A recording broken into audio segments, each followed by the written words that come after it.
Hey, today we talked on Fully Erect to Summer Dean, and she is a local Fort Worth musician and songwriter, and it was a delight. She was a very, very interesting person to talk to, and she is definitely living her life fully erect. And I hope you guys will join us and listen today on this podcast, and hope you enjoyed it as much as we did. Did he touch your nipples? You asked me? We're going there. Bless your heart. Welcome. I want to thank you all with immense gratitude for spending time with me. This is a podcast where we dive deep into the real, raw, and often taboo conversations about culture, relationships, and intimacy. We keep it honest, insightful, and full of humor, creating a space where nothing is off limits. Think of it as your late night conversations with your posse. At its core, the Fully Erect podcast is about empowerment, giving people the confidence to own their desires, communicate openly in their relationships, and break free from outdated stigmas. So join me. We're breaking barriers and breaking stereotypes. Okay, so I mean, just because I don't know you that well, I want to get to how did you when you decided you were in a career of teaching, correct? What grade? Mainly third grade, but pretty much everything in elementary school. And you were teaching, you were doing your thing, and then you would sing on the weekends? How did you... how'd you get into that? I didn't go to school to be a teacher. I majored in agriculture at Tech. And cool. I'm a generational Red Raider. I never even applied to go anywhere else. I just knew that's all I was going to do. But anyway, I got my teaching certificate. I did a lot of jobs, and I got my teaching certificate because I thought if I'm going to be a wife and a mom, then that's the best job to have. Mm-hmm. Anywhere in Texas, any big city, any little town. I just knew I was going to marry a rancher, live somewhere with, a few thousand people, and I'm like, oh, I can teach school, and then I had the same schedule as my kids. So that's what I did. That's the way that's what my mama did. That's what her mama did. That's my dad's sister, my dad's mom. Everybody was just teachers, music teachers, elementary teachers. So I just kind of did I was just following my path, following what was set out before me. And it just, I never got married, never had kids for whatever reason. You're not my therapist, so we won't go into that. No, we don't have to. I mean, I respect you for it. Now I'm thankful. Now I'm thankful for that. But you were I was ever supposed to. Yeah, I never looked at that as my plan. I never dreamt of it. It was always my plan because I was supposed to do, but I never dreamt of it. So I always played music. I grew up playing piano and stuff like that, and singing in church and all that. And when I went to Tech, I would sing in the bars and stuff in college, and but then I didn't think I was good enough or pretty enough or whatever it is you have to be. Yeah. And I graduated Tech in 2001. So the only thing we knew about music was pretty much what was on the radio. Yeah. And I didn't sound or look anything like them, so I didn't have any reference to think that I could probably do that. No voice lessons. No, I'm a young girl. My mom and dad realized I have great voice. Well, I didn't have that kind of voice either. So you didn't really need the. No, I didn't have a commercial voice or a commercial look. But now that we have the internet, we have access to a lot of different things, and we can learn about a lot different sounds and dig deeper into things. So anyway, I graduated and thought, oh, there's no way I would ever kind of do this. So I just worked on other things, other jobs. And then I was teaching, and a friend asked me to sing harmonies with him and acoustic covers and stuff like that. Had some gigs, and I'd always kind of done it, kept my friends in the scene, but never went for it. And then so I kind of picked it back up more, singing with him. And then I just got tired of playing cover songs, and so I wanted to start writing more. And so I did, and it just unfolded after that, and kept trying to play out and play my songs and annoyingly emailing venues trying to get gigs, and just showing up with cookies trying to get gigs. I mean, anything I could do to work and do this music thing. And finally, I just got to where it was too much to do both. I was taking naps under my desk like George Costanza, while the kids were eating. So, because you're writing all night. Singing and writing and concentrating on that stuff. There's a lot more that goes into putting on shows and tours than just what you see. Like a ton of background stuff goes into all of it. And so I was 39 years old, and I just quit teaching. And did your family think you're crazy? They're a very supportive family, so they supported me. But yes, they're good families. They're going to question if I'm going to be okay, and they're good parents, and they raised me right. So I make sure if I could figure out how much could I substitute versus being gone and make the money and take care of myself. Yeah. So I budgeted all that out, figured out how much I need to make every month, and just started kicking ass after that as hard as I could. That's it. And then, like your band's the same band that you had from the very beginning, or did you have just friends? No, it changed. At first you use friends and friends of friends. Of course. How else? You don't have anything to prove to these guys otherwise. Yeah. Why else would they want to play with me? And there's crazy stories about at the beginning people kind of making fun of some chick singer needing a steel player, and ended up firing that guy about 5 years after that. Like 5 years though. Yeah, but he should have stuck around. You outgrow people. There's always somebody working harder than you, always. So you have to work hard all the time. Mm-hmm. And when you start doing that, gosh, people find their way out of your life really fast. The ones that don't have the same goals as you, they just pile you. I mean, they do. Yeah. And it's not negative. It's just and it's friends too. It's everything you do in life. It's perfect. Yeah, as long as everything's communicated with kindness, and it's fine. And but I do have some of the same players I've had for a long time, which is really nice. And everybody's on board with trying to make things happen. So it's great. And then when you travel, it's all guys and you, mm-hmm. and y'all are all in the same van. Yeah. I would love a bigger vehicle, but I can't afford it. Like, to take a tour bus out is like a cheap bus that will break down is going to cost me at least $1,500 to $1,700 a day. A day? Yeah. So there's no way I can do that right now. You got to sell more merch. You got to own the van. Yeah. Or the bus. Well, I need some songs to hit harder so that I just have. Well, do you think people are listening more to the stuff that you're actually writing? Or do you think people like I think different fans like you for different reasons. Like some people love lyrics and stories and songwriting. I know. And they'd love to listen to that. And some people just want to jam. And that's fun too, because that's another part of writing, is writing the jam, the groove. And so people like different things for the different reasons. And it's an interesting balance, creating music to put out, like how much you want to forget about the audience and just do what you like, but this is a business, and just like in a store, if you only sold what you like, well, then you're an artist, but you need to sell what sells. So there's a balance you have to walk of that all the time in music, because it is a very personal art. It's anything creative. Yet it is a music. It's anything creative. It's anything creative. I do it all day long in my job. I might want that wall to be pink, but at the end of the day, I've got to sell it. Yeah. So in order to do that, I might want to go with a neutral. Mm-hmm. But then I put color somewhere else. And sometimes you don't. Exactly. Are you only recording your songs, or are you recording other people's songs? Both. My last album were all my songs. This next album, I'll have a couple of covers on there. Sometimes they're covers that have been released. Like in January, I put out a song that came out in 1980. And it was a hit. It got like... Somebody's Knocking? Yeah. I saw it. I love that. I love that song. I thought it was a great cover. I love that song. I thought you did a great job on it. I like the original too. Thank you. Me too.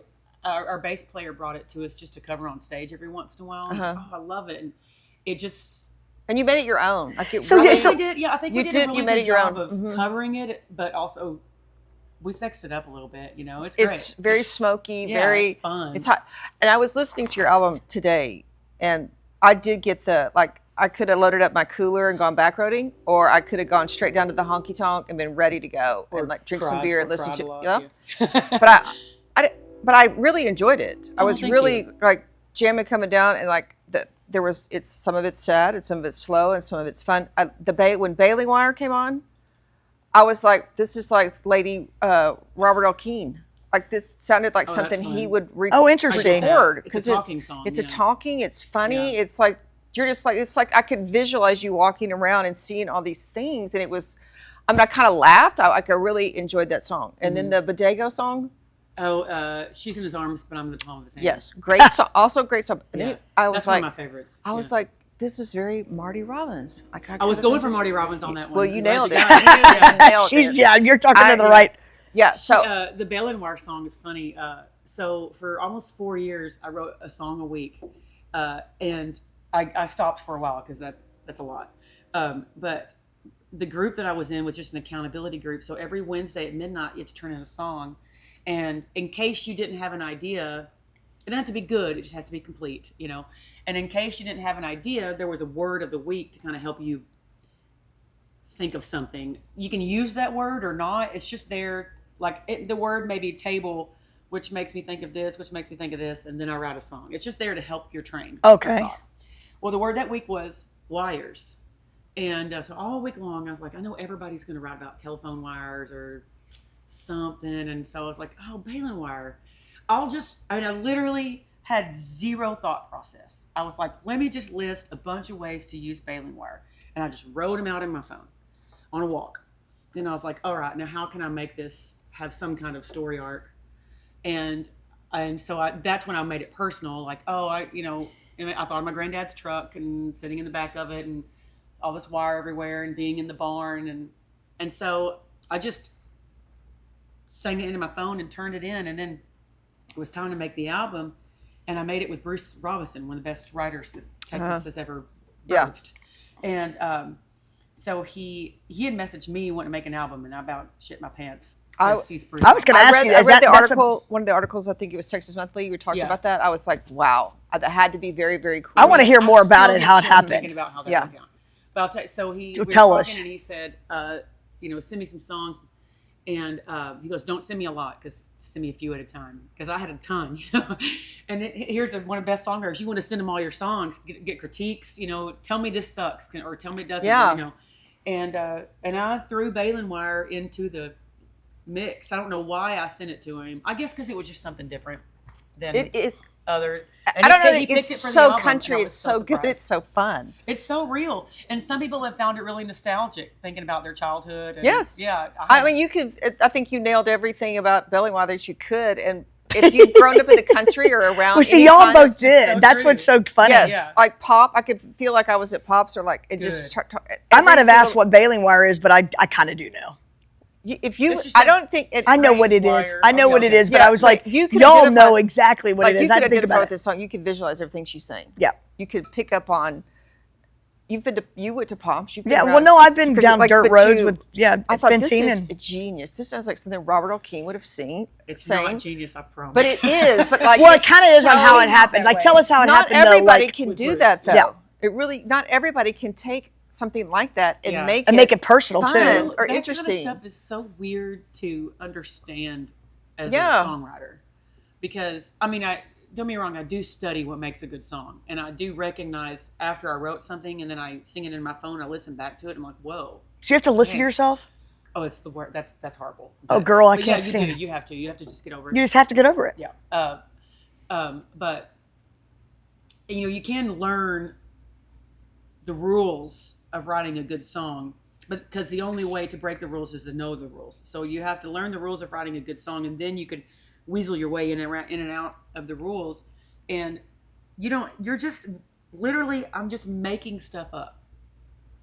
You know but it's things that are familiar to you. It's like you're an agriculture man. You grew up in the country. Yeah. Like if you just started talking about telephone wires, we all might be like, okay, that's not that exciting. Yeah. But you made it so to you, like relatable. Yes, it's all real, but I'm just making this up from what I know and from what I've experienced. Stories of your life. It's so I wish I could think of the word, but it's really bizarre when it becomes a thing, and I guess there's art, and other people relate to it, and you're like, whoa, like it's so cool that I just made this up and it became this thing. Yes, because the Johnny Cash song where he's still in the car part every year. And he's got this the car that's built over whatever it is, 10, 12 years. Oh, cool. Yeah. What is that? I don't know. I don't know. It is. Tell us. Oh, God. He works at some car factory, and he steals a car part and he's got this car that's been built over like 12 years. I feel like you would know it if I could think of the name of it. But that's so stupid. But it's Johnny Cash, and he made this incredible song out of it. And to me, I think the song is genius, because you took something that is so everyday, mundane, that you would walk by that all day long and never think a thing about it. Mm-hmm. And you took it into, it's catchy, it's fun, it's upbeat. I love it. I think you did a great job. I don't do it on stage. And I think it's fun that you sent it to him and he liked it and went with it. Yeah, he picked it. He never questioned it.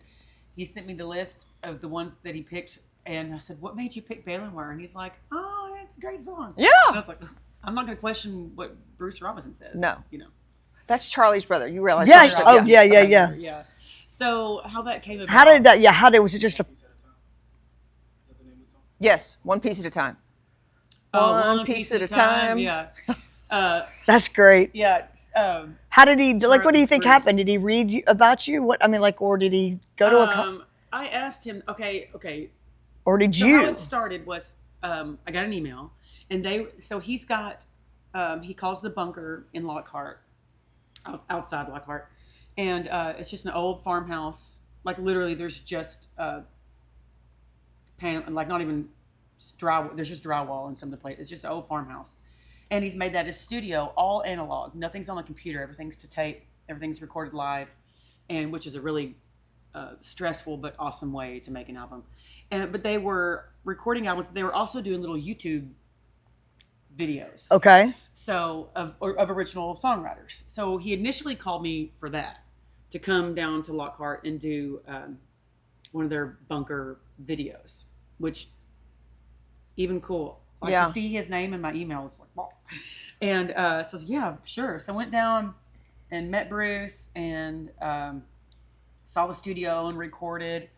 And then he said, we want to, I'd like to make your album. And so I said, yes. And then that's how simple it was. The first time there were some. But make your album because you knew you were getting ready to do an album.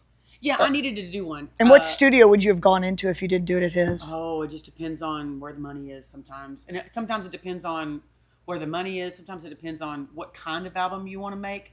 Like a little analog studio in Lockhart. It's a great place to make an acoustic songwriter album. And that's what Bruce does too, though. So Lockhart has a lot of studios. Is that kind of like known for? Okay. No, this is just where his is. Okay.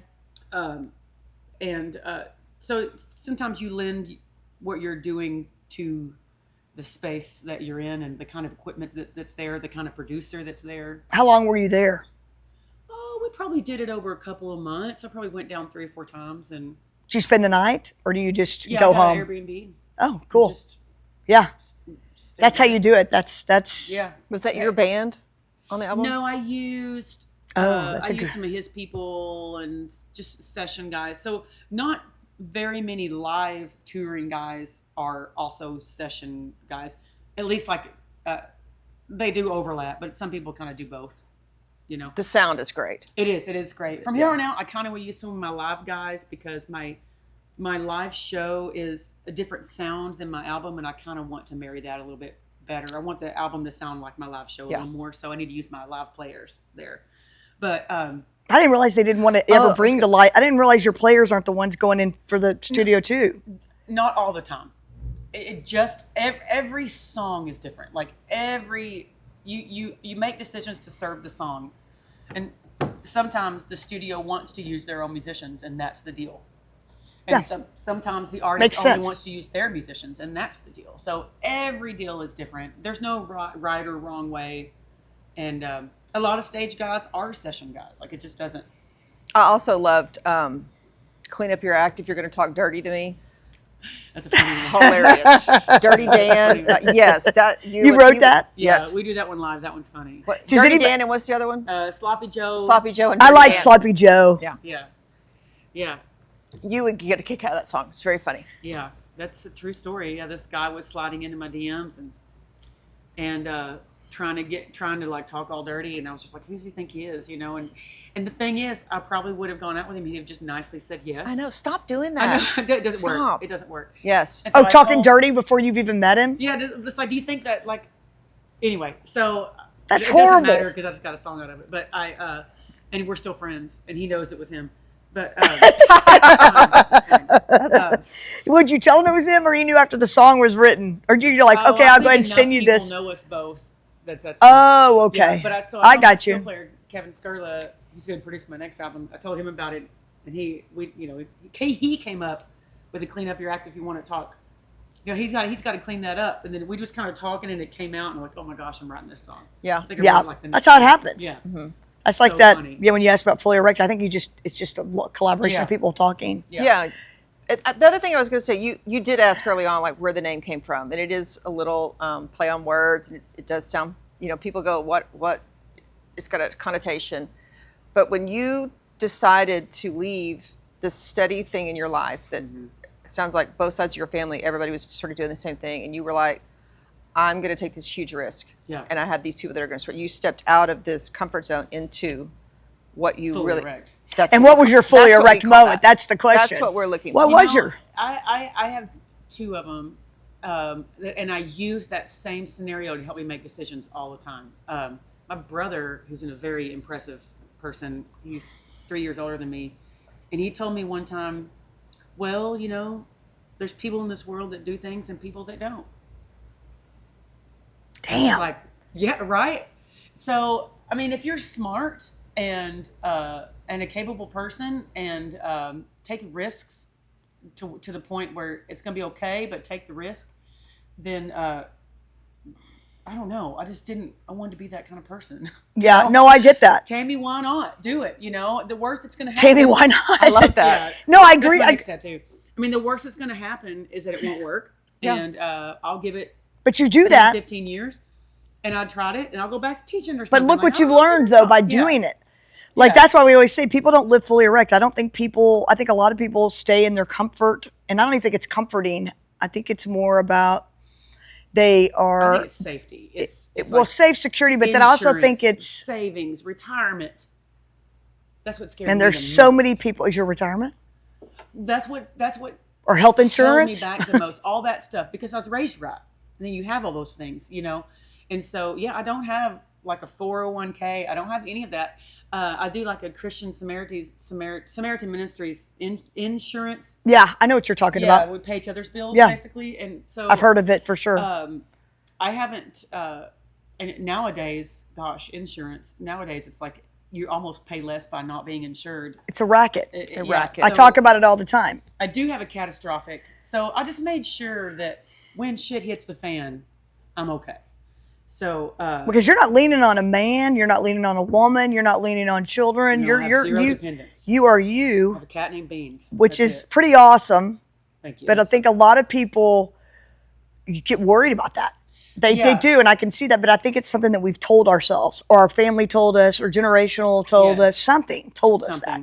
I think it's the same thing with marriage and stuff too. Like, do I really want that, or am I just following what everybody's doing? And that's what people do.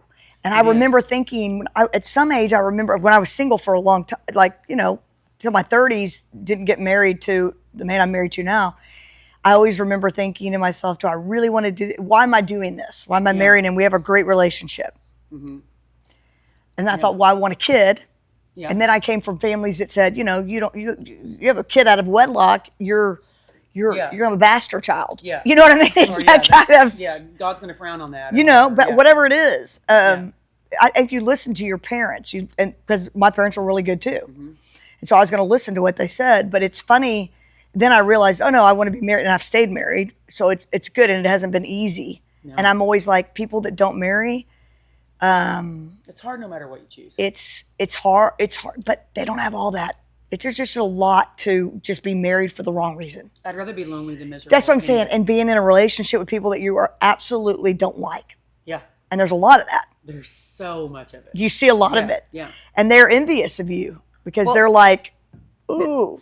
I used to feel incomplete. I could see that. Didn't happen. I wrote a lot of songs about it. But now I don't. Was it when all your friends were having kids and they're having these bachelorette parties and all this stupid? Yeah. I was getting older and older and older and older. So I would think, oh, is it because I'm not feminine enough, or because I'm too loud, or because I don't know who knows, or my lips are too thin, like whatever. Women will break. We will break Yes. ourselves. We will all break the way ourselves down. because we weren't chosen. And I don't want anyone to feel stupid for feeling that way, because it's so valid. Every woman feels that way at a time in their life, no matter if they have been chosen or not. I agree with that. So I don't want women to feel stupid for thinking that way. They should feel heard, because every woman feels that way. But you can get out of that. You can. Yeah, you can. Was there ever a guy that could have been someone you settled for? Yes. So you chose not to do that? No, he dumped me. He had a stroke and dumped me. Thank God. Yeah, he was 41 years old. He was 41 and had a stroke. He was a wonderful man, and his family was wonderful. And they ranched out in West Texas, and I thought for sure I was going to marry him and move out there and be West Texas. Like, this makes sense, This is what God chose for us. Yeah, this is Western, but this is also West Texas, so it has kind of edge to it. Yeah, this is me. And but no, that didn't work out. And a crazy thing, I'm religious, and so, but a crazy thing that when he broke up with me, he did it very sweetly. He was just like, it was a turning point for me, because he was like, I'm sick and I'm trying to heal through this stroke, and it will take me a decade. So I know you won't leave me because I'm sick, and you're a good Southern woman, and you're not going to leave me when I'm sick. So I'm releasing you because you don't need to be here with this, Wow. And it hurt my feelings. That's a wonderful, classy way to do it, but it hurt my feelings. And I went outside and I was crying and called my family and everything. And then I was just praying and taking a walk, and I literally heard God say, "This is your chance to trust me. I did this." And I was like, dude, God, okay. So then I just started strapping I just started figuring out what I want to do. How old were you? He was 41? I think I was probably like 35. Which is when I got married. Yeah, so you're like still thinking this teaching, is the you guy. hadn't quite made the decision. Yeah. I was barely doing the music thing. I was just having a good time doing the music thing. Yeah. I didn't realize till later in life that that's probably the catalyst to like why you were going to be in music. Yeah. And Was this go a further. long distance relationship, or were you living out there? No. I've lived in Fort Worth for almost 20 years. Because what are the chances of you see all these people, and I know the relationship in the music industry, the traveling, they can't make it because it's just too much. A whole lot. It's so yeah, that's it's probably a whole lot. My band members that have kids and stuff. It's tough when the kids tough on the wife. FaceTime in and all that. Yeah, it's tough on all of it. Mm-hmm. Yeah. So everything has a price. It's just whichever one you can pay at that time in your life. Yeah, and I wish I was making enough money playing music to put all my guys on salary so that they didn't have to have a job and they could do this for a living. But not every man has his place set up that they can do it for that cheap. A lot of men have people to take care of. So both my rhythm section guys, they have other jobs. They can leave mostly, but they have to. But when you're traveling like that, it's very intimate, right? Like you have to. So like we're real close. Yeah. But I mean, like, what? I guess you just lucked out on that. Like you fire quickly, you get them out when they're not. Everybody sucks a little bit, and so you have to zoom out. Oh yeah, we all suck. Yeah, everybody sucks a little bit, especially when you're that close to each other. And I'm trying, this is my life. And that's your family, kind of. And so I where I suck is I get resentful when somebody doesn't take it as seriously as I do, and that's where I suck. I'm trying to be aware of that. But yeah, everybody sucks a little bit. So you have to just play the balancing game. You got to zoom out. Like, okay, is this a real problem with this person, or am I just resentful of something, or are they in a bad mood, or you have to zoom out a lot. But it's a lot of HR, a whole lot of HR. And do you communicate that? Are you the master communicator? I over communicate. Like this is the deal because you're a girl. Yeah, I'm going to communicate some stuff next week that I don't want to have to do, but I'm going to have to. But yeah. Because this is HR. These people represent me, and it can be minor. It could be like the T-shirt's not working for me, or say thank you. You wore Crocs last night at the concert, and I'm not into it. You know what I'm saying? Oh no, I said those rules up early. I know, but I just think that there's always a way. I feel like you're going to have to always be the one that it's almost like you want to hire somebody to do it for you. Yeah, if you communicate what needs to be happening, and then you let them do what they want, you'll find out what they want. So I think if you communicate what the problem is and what the standard is, and then they still don't do it, well, then I think you have your answer. But Yeah, I agree. I don't think you can fire somebody in any business without communicating what the I problem agree. is and giving them a chance. I agree. Up. Everybody I agree. deserves a couple of chances. They to do. step up. So, but then when they don't, sometimes really quickly I can tell like it's not gonna. Like when we go out and on a tour and we have a new player and they drink a lot or yell a lot or something like. Are they loud? Yeah, just when people drink a lot, they get loud. People confuse this job for a party a lot, and it's not. How do you set those boundaries when you're on the road? Not with just your team, but like when you're out and about and you're wearing those sexy outfits and all that, like you've got people coming to you, right? Constantly. Not as much as you think. But how do you set those boundaries though? Like, has there ever been with the guys, like the people, like are they did? It's really not. It's not that too bad. It isn't? No, it's not too bad. Now, I've never been the kind of. I'm not going to say I'm not a feminist because I hate it when girls say that. I've never been the kind of girl to notice that stuff much. But I don't know if it's because it doesn't happen to me. Probably because you have boundaries. There's a presence of boundaries. I may not be the type of girl that even allows it to be in a thought. I don't know. That's it. But I haven't had too much of that happen. And it does every once in a while, and you just kind of... You just laugh about it. Yeah, you just... I would imagine, too, that there's a certain amount of intimidation of this beautiful woman up there getting it done. That Men don't like it. If he's going to approach you, he's got to have it together. He can't just be some That's guy right. out smoking I cigarettes kind of agree with the bar on that. that's going to ask you for a one-night stand. Well, And I would think, I too, don't know. that I he think also you're great. sees you with 4 or 5 guys that he's probably going to assume are protective. So he's going to be the right guy. He's more of a man than me. Yeah. Yeah. He's going to have, game, and he's going to have confidence and... Yeah. Mm-hmm. I guess. I don't. Because you're surrounded by dudes a lot. Yes, a lot. I mean, we could ask these guys. I have an awesome group of girlfriends. If you were approaching a girl that's surrounded by guys all the time, is that harder? I don't know. Girls are pretty mean, though. Yeah, that's different. Girls are very hard on girls. A guy going up to a group of girls to talk to one girl, I think that takes more balls than like a girl with a couple of dudes. I don't know, because girls are mean. Girlfriends are mean. You have a sister? If a guy came up and I was with all my girlfriends, he started talking to me, my girlfriends would plow him with questions. But are they single? No, they're all married, so just vicariously. Totally different. Yeah. Yeah. So the secret to that is you gotta approach the girl you're interested in directly. Oh, you approach your friend. And say, hey, I think Yeah. What do you think about me? Yeah. then now you have the blessing. Yeah. That's cute. Actually, that would work. That's really cute. That would work better than just That's going. cute. That would work. That would actually be Yeah, and you need one of your bandmates to be a better wingman. I do. Yeah, Mm-hmm. they're great dudes, but yeah. I don't know. After the show, they go out and smoke cigarettes and stuff, and I'm inside talking to people. Oh, so they don't do all the chit chatting you do. Yeah. What's the hardest part of your job? What would you say? Oh gosh. Like if you What a picked great one question. thing, I know, because to me it's like I could probably pick many things about your job that I'd be like, maybe not oh, huh? Not quitting. Just like I think any entrepreneur might say that. Any.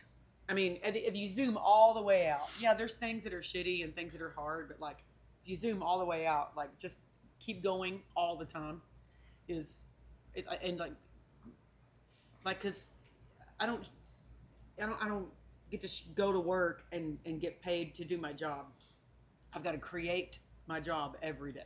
Yep, that's an entrepreneur. That's an entrepreneur. And there's some that is fear in that. I mean, exhausting. people, it is. There's I freedom do in that. that, but There's there's freedom, fear. but there's fear too. It's like I can't really pay my. I don't even know if I can. You know, I've got to. I mean, I'm older than you, but next. I got to make up whatever's next. like if the weather's bad and I really don't want to go down there, I've got to go down there. You got to do it anyway. Yeah, all the time. That's all. Yeah, shows are. Let's slap on some eyelashes and get it done. Because who cares? I mean, Get her done. You Get her gotta done. do it. Yeah. But Yeah. You usually need a by the hat that time- says that. Get her done. I do. That's already been taken. Yeah, I know. But so as songs that you're singing, but who cares? Yeah, true. Everything's repeated Everybody's now. Yeah. It's almost cooler to like remake it your own thing, you know? Like it's It your definitely deal, and like that's not being a copycat. It used to be like, oh, you're singing so and so song. That's her song, you know, Dolly Parton or whatever. Well, yeah, we always everything is stolen, but Of course I it think is. the hardest part, like on the day, daily. Yeah, daily.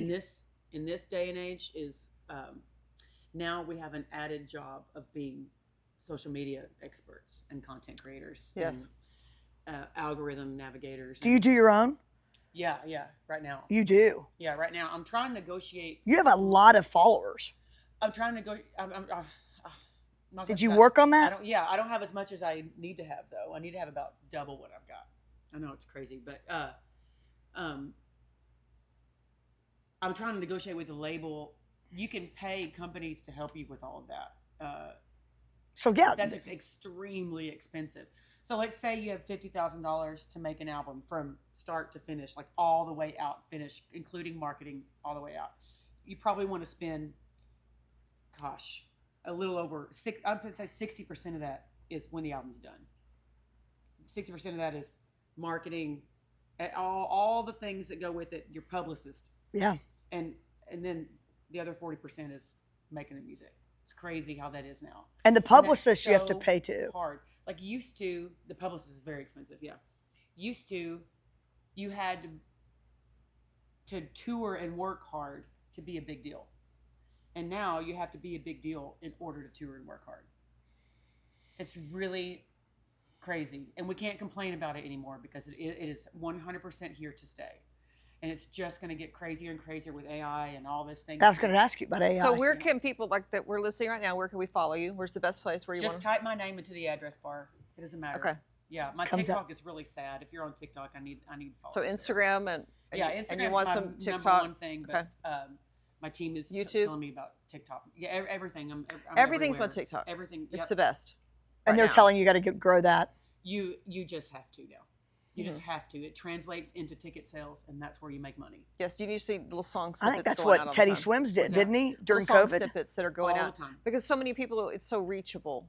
And And even if you like, start that with covers, so that people recognize yes, that. well, then I lose. Then Then super vulnerability. Then I lose a lot of confidence. Like I'll record some videos singing into the phone, and I'm like, oh god, that sounds awful, and I never post it.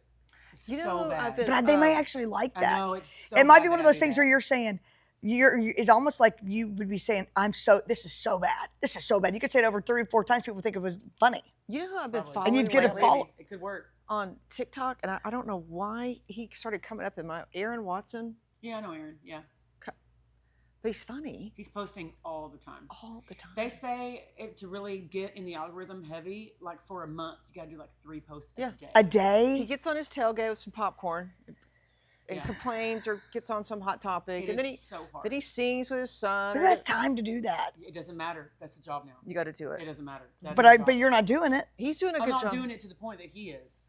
You know, I mean, I could have recorded driving over here, Yeah. walking in, talking. I'm to y'all. walking I into could have fl- recorded all yeah, this, and put it on and I YouTube. just don't because I didn't think about it. You know, You could have been so that's talking. why the thing is now you just pay someone to follow you around anytime you're doing this kind of thing, and then piece it all together. Even if it's with your phone. And that's what you'll do a It's couple days a enough. week, like get footage. Yeah. So, Eventually. Yeah. That's the plan. Now, when next week or this week, tomorrow, we'll be in Nashville all week, and I do have some people following us around, just filming us loading the van, filming us talking Perfect. to people, everything. But like that's a whole nother person to pay. too. I know. So it's all. And a publicist, I mean, like when you're doing the record and someone else is recording it, are you coming up with, are they paying for this? Who? The record label, the record, If you have a label, I mean, but like, did Bruce pay for your publicist, Mhm. Yes. everything? Yes. Now, how every deal works differently, though. Yeah, I know. Like, so, that deal is sometimes you give away song rights. You have to pay for it somehow. That's the way I look at it. Yeah, nothing's You free. either have cash, nothing's free. You either have cash or you have song rights or you have whatever you have to pay for it with. And so when you don't have cash, you've got to give away rights, which sucks. And that's why the artists talk about that. The But it's music just rights. master rights, meaning it's so if I ever want to, I mean, Bruce and I will never get in that kind of situation. I completely trust him.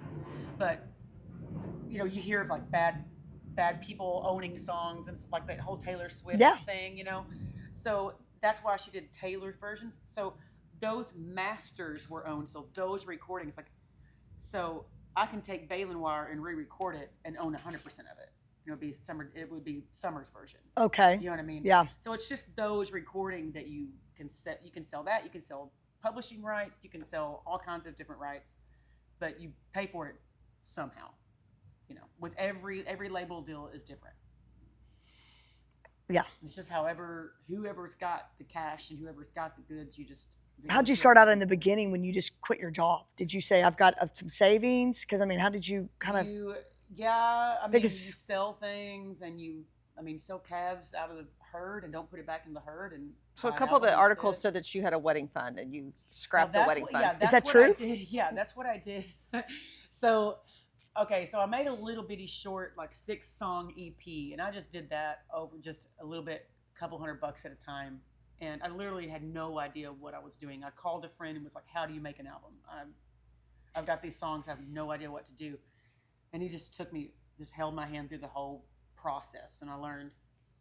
So then this guy with the studio came up and said, we like your song, kind of like what you're doing, we'd like to make you an album.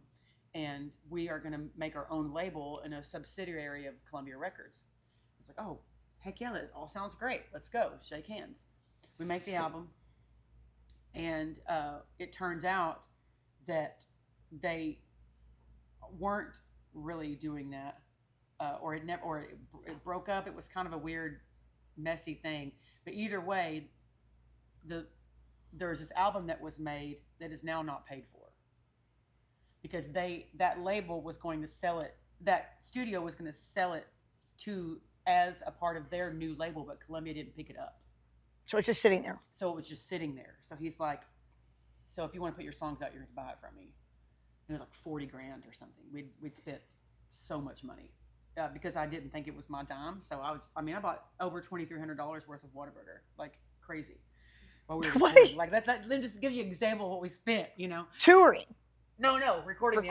Oh, recording it, yeah. Yeah. So, crazy. So I just like, what am I gonna do? I wrote these songs and I can't put them out because I don't have the money to buy the recordings.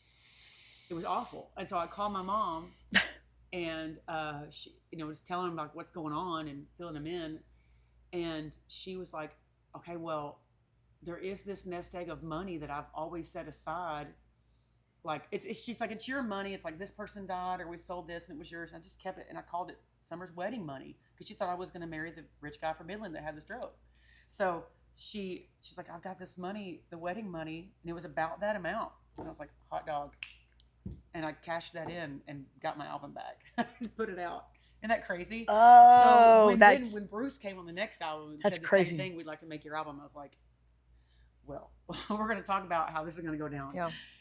And he finally had to say to me, Summer, you will never owe me money, okay? You will never owe me money. I'm like, okay. Because that's such a big. I needed to see that scary. signed. Yeah. That's the biggest part with with any kind of creative people. Yeah. Is everybody hates talking about it, but it's the money. Yeah, it's your like, how do you intellectual get there? The only way you can make it is if money comes to you somehow. That is the only way to do it. Now you can play locally and be really good and stuff like that, but if you really want to do it full time, taking care of yourself, you got to have a taking care nest of your egg. band, buying your merch, buying the t-shirts to print on everything, buying all the gas, buying the vans, buying everything. You have to have money somewhere. I see. And that's where I am now with my next album. I don't have I don't want to spend any more of my family money. I don't feel comfortable. Like I'm at the end, the knots in my reins there. Like, yeah, I'm at I know the what end you're talking of it. about. I just don't want to do that. And my generations of my family have worked too hard for me just to do that again. So I've got to find a label and we're working on it. It's going to happen. But at this point, I've got to find a label to push up the money for me. Because is it really more about the albums that you make, or is it more about going to places to play? Well, you have to have something to tour. Yeah. Yeah. You have to to show tour. them this. Yeah. So that's why when you release an album, you tour more that year. Right. And then you tour to the next album, and then I see it as a cycle. So like now I'm in this part of the cycle. I'll make the album, and then I'll come out, and I'll be on top where everybody sees for a year or two. And then it dwindles because the songs aren't new anymore. And some people take breaks. And you take breaks. You get tired of it. You rewrite. Go back in the workshop, and you come back down underneath, and then you come back on top. So and you're right now, taking a break in a I'm under minute there. because you were touring. Yeah, but without a brand new album, there's no publicity about you much. There's, you're not just, your name's not in the air as much as it is when you release because you paid a publicist to put your name in the air. You know. But you were busy for the last, 6 months? Oh no, the last 2 years it's been You've been traveling a lot. almost full time. And now you get like a little break for how long? Yeah, it gets. I mean, we'll go. I'll have the album starting to record like next month. So we'll probably record in the next few months. So we'll stay home. But like I said earlier, in Texas, I can work the weekends and make legit money and never have to drive past the state line. So you'll work on the week. You're still going to tour. You're going to be out. Well, when I say tour, I think of longer than 2 weeks outside of Texas. Okay. So me going to San Antonio and Austin for a weekend is not a tour. To me, that's just Playing. That's just jobs. Okay. Yeah. So when I say a tour, I mean probably 2 weeks or longer. You know, anything 2 weeks or under, we call like a run, a quick run up the Midwest, a quick run up. But when we're out for a month or two at a time, that's a tour to me. Okay. Yeah. So you're really not taking a break on the weekends and stuff. You're playing in Texas in the It next few slows weeks. down though. Like so. Is that holiday? Is that why? Like it's going into. No, I just don't have a new release to push, and other people on my agent's roster do, and he's putting them. You know, it's all just a cycle. So I need to get new songs recorded, and I'm just at the end of my circle, going back under, and the part Because you have like 4 dates or something on your tour schedule right now. Yeah. On your. Yeah, there's not much. I mean, there's a few that we'll add next week, but we can't announce certain things because sometimes they have radius clauses. So like if you're playing, I don't know, for example, Green Hall, then, or Billy Bob's, let's say you're playing Billy Bob's in town, you can't play or announce another show 60 days or 60 days, like close to it within a certain amount. It's a radius clause. Every big venue has different radius clauses. So sometimes you can't announce this show until tickets go on sale for this show. And Meaning, I don't want to go to Billy Bob's because she's going to play here, and I'd rather go when there. I see her at Green, when I can see her at Lukenbach next weekend. So the That makes venues sense. try to take care of that, which is understandable. Yeah. So that's why sometimes there's not many shows listed at once. Where's a venue you want to play that you have not played?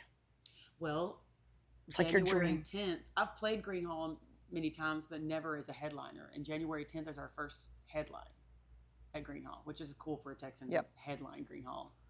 I'm scared though because January 10th is a really tough time. It's cold. Yeah, it could be Unpredictable. iced over. Yeah, you just don't know. Oh, They're not really? gonna give Because of the you weather? Your first time, they're not going to give you an April Prime, date. yeah. You know, you have to prove yourself. Mm-hmm. And it's just a door deal, meaning I don't make any money until people come. So, but that's the way it is. That's the dues you pay. But do people at Green Hall, like, is there sometimes where there's not a lot of people in there? I'm sure there's less in January than there is in October. Yeah. Or March. Yeah. Or the floating season. Yeah, January in Texas is unpredictable. Yeah. You just And never And it know. could also be beautiful. It could be perfect outside. Who knows? So. And you get the grist mill next door, which the food is amazing. So Yeah. It's a Yeah, I reason. mean, that It's a area, destination. There's a reason to be there. So We'll see. You'll see how it get there. goes. Yeah. You'll be My out there. agent had to really talk me into it because I respect places like Green and Lukenbach, and I respect those places a lot, and I don't want to fail at those places. I know.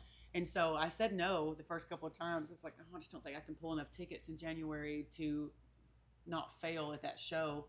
And my agent was like, look, it's Green Hall and they're calling you to headline. Just take it. You're not going to fail because you got the show. It's January. Who knows how it's going to be, so just take it. yeah. So we are, and the band's excited. When you pick your agent, what's that like? When you picked her, you didn't have one right out of the chute, did you? No. So a booking agent books your shows, and that takes a lot of work, a lot of emails, and especially a tour. They have to route and organize where you're going and make sure you can get there, and it's a lot of puzzle pieces, and they do that for a percentage of what you get paid for that show. Okay. So there's 10, 15, 20%. Everything just depends on your deal. And you found the person you could work with. Yeah, and, I was one of his first clients, and he was my first agent. So he's a friend of mine for like 15 years, and he said, I'm going to start booking through this company. You want to be one of my first clients? Heck yeah, bro. So here we are. It's been fun. And he's the same guy. I've had the same guy. He was a musician for a long time, a touring musician. So he really understands.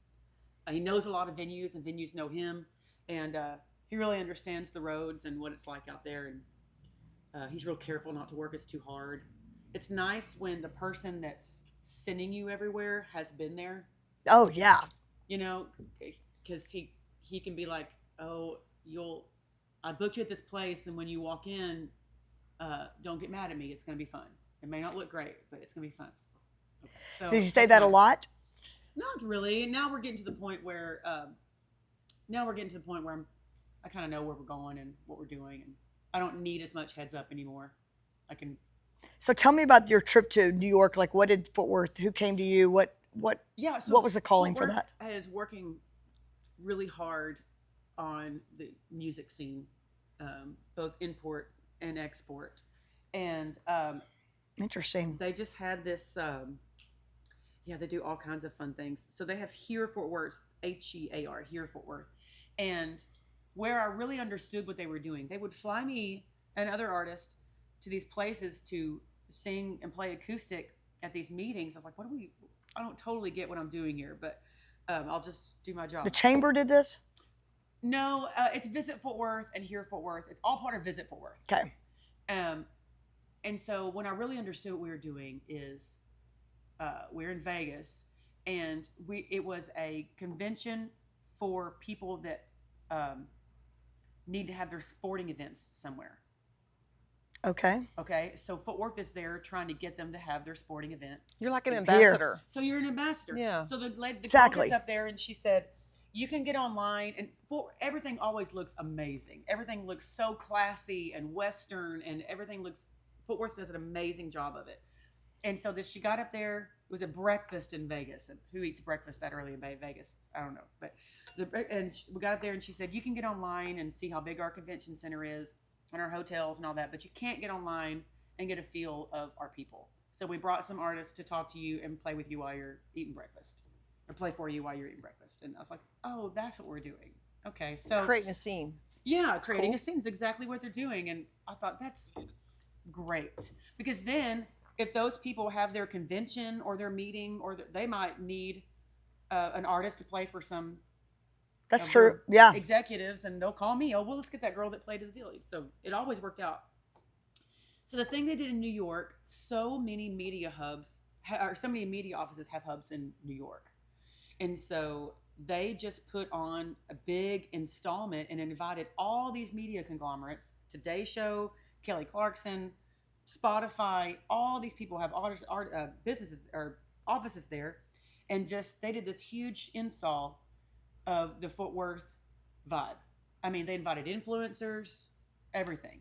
Okay. And said, this is what Fort Worth is like. And they invited Leon, and me and Leon were the artists, and they had like a DJ, and then the merch set up, and they had all these, a big mechanical bull looking thing, it's like the whole vibe was there, and all these things on the wall, these videos going, and people were loving it. They had free, they can get bandanas chain stitched, all just to promote people talking about Fort Worth and bringing their business here and bringing their followers here. That's so interesting. was Yeah, it's like really it's great. the chamber. It's kind of like It's like a chamber, but it's Visit Fort Worth. And then how do you think they picked certain people to do that? Like I think try to spread it out as much as they can, but I think they try to make sure that they give a variety of artists. But they want to invite people that will talk the right way for them, and that will talk to people, and that they can trust not to get drunk and not show up, or So I think that's why they pick certain people.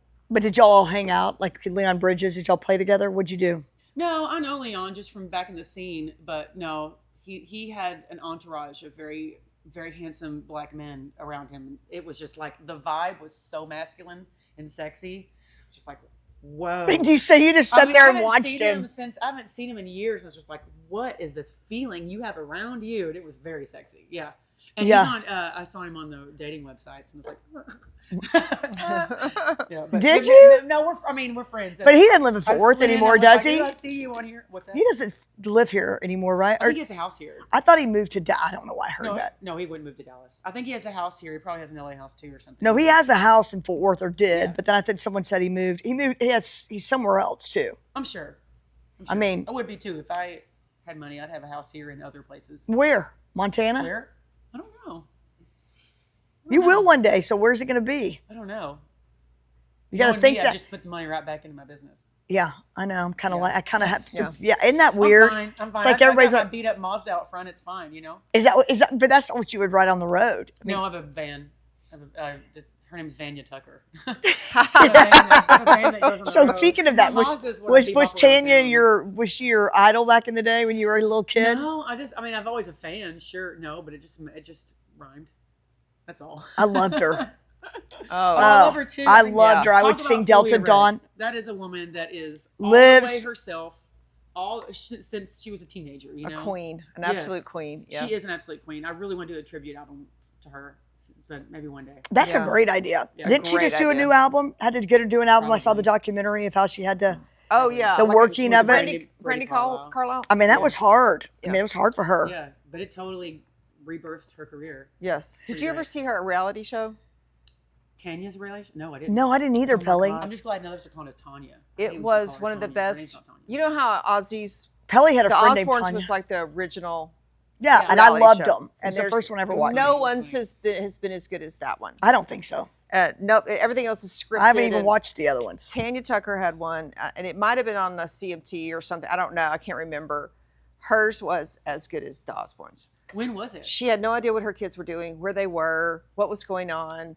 This 3-story mansion, the top. Oh, wait, floor is no, her you forgot about what's her closet. Go name? out and From the pay hat. You forgot about what's They've her name got from the hat. animals. Anna Nicole, she had one too. She didn't know what's going on Yeah, either. they've got animals inside the house that she has no idea they've bought. The I utter never saw chaos. it. I don't think I did either. I can't I don't tell. have If you cable, like though. her in any way, I wish they would put it back on TV. Like just go I'm sure it's resurrect somewhere. it. It I'm has sure to it's be. streaming from somewhere. It was the best, highly entertaining show. She is an absolute queen, and they call it Tanya time because she's never on time, and it's just her 3 kids. Oh, It I was think that's just- when she was recording all that with. Yeah, her daughter Probably. Presley was like sneaking out to go sing at the one of the clubs. Her and- name's Presley. Wonder if that's after Elvis. Yes, I'm 100%. sure. Yeah. And She has just a few daughters. Yeah. 2 daughters. I think she and has the 2 son. daughters. Or she has a son. Yes, yes. She didn't Just- have any children with Glenn Campbell. No, but anyway, if you ever see it, if you can find it, absolutely. I don't know where we'd find it though, but I just remember I loved the Sure, it's Osbournes. I wish they would put it back on TV. Whoever's listening, I'm telling you. Whoever they is. Oh, Well, they should just put it man. on Netflix so we can watch it. It doesn't matter how old. Yes. Maybe it is. Because I they're, don't- they're bringing the Osbournes back. I think it's on Prime or something. The Osbournes was brilliant. It Brilliant. was funny. I mean, Everybody Ozzy was else the best, that wasn't he? Tried to I do mean, a show. I have saved in my brain is one time somebody threw away a fully blown up balloon in the trash can. And Ozzy pulls it out. It's like, who would put this in the trash can? Like a full balloon, like pop it and throw it away. Yes. Just a full balloon. And For some Ozzy, reason, and it that just stuck lives in my your brain. mind. Yeah. Yes, it was just the bet, like to really, like you felt like you were sitting in their house with them. And it wasn't scripted. Because it was wasn't funny. scripted, I don't No, think. everything else is It's too scripted now. yes. Well, Tanya Yeah. was, like she at one, like, this, we don't get off on this, but People magazine was coming to her home. So she's been, days, getting it clean and prepping the kids. And the youngest one, Layla, I think her name is, Layla, she had a little pony. It was out in the back and this little tiny fenced in Layla, there.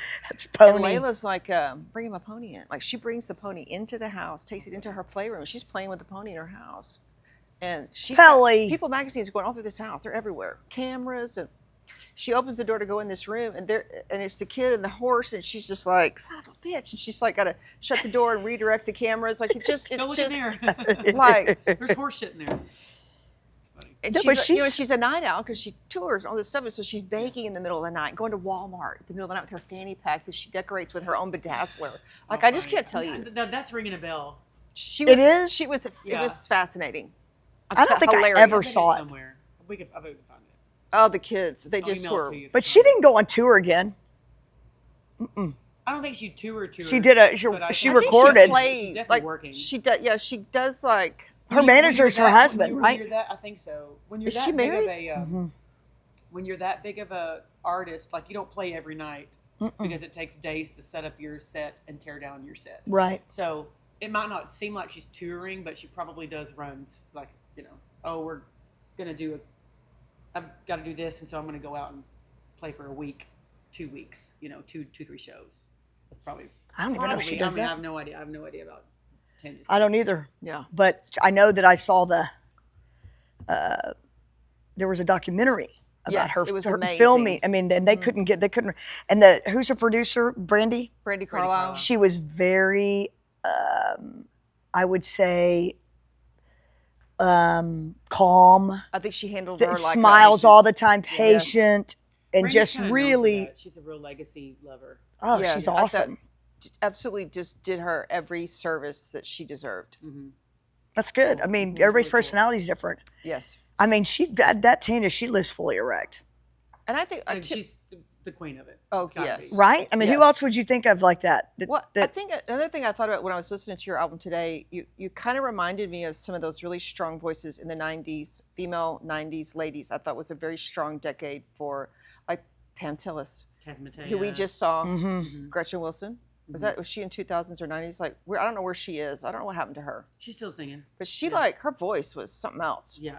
And you talk about living fully erect and Yeah. doing her own thing. And like Susie Boggess that we just saw. Yeah, we just saw her we're with, Susie's Pat, great. yeah. Our dads were from Mahia, and that's where Cindy Walker. Yeah. It's Okay. yeah. So they have just started a little foundation to get her house where she lived. Yeah. I just back in recorded order. a song for a tribute album. Oh, cool. To raise money for that house. Okay, so we Yeah. just Oh, went you to a little did? fundraiser for that. Yeah. And they had Pam Tillis and Susie Boggess and this really cool swing band, which is not really my vibe, but those girls were Yeah, incredible. that fiddle player. It was Jenny Mack. It was Katie Shore. Katie on something, yeah. fiddle. Yeah. They were incredible. So you know them. Oh yeah. Yeah. And It was good. Pam Tillis' Women. voice. Women are very united in this industry. Well, Pam Tillis That's sounded awesome. just like she did if you had recorded her and played her on a CD, and so did Susie Boggess. Incredible lungs. Yeah. They looked and sounded amazing to come and play in the middle of nowhere.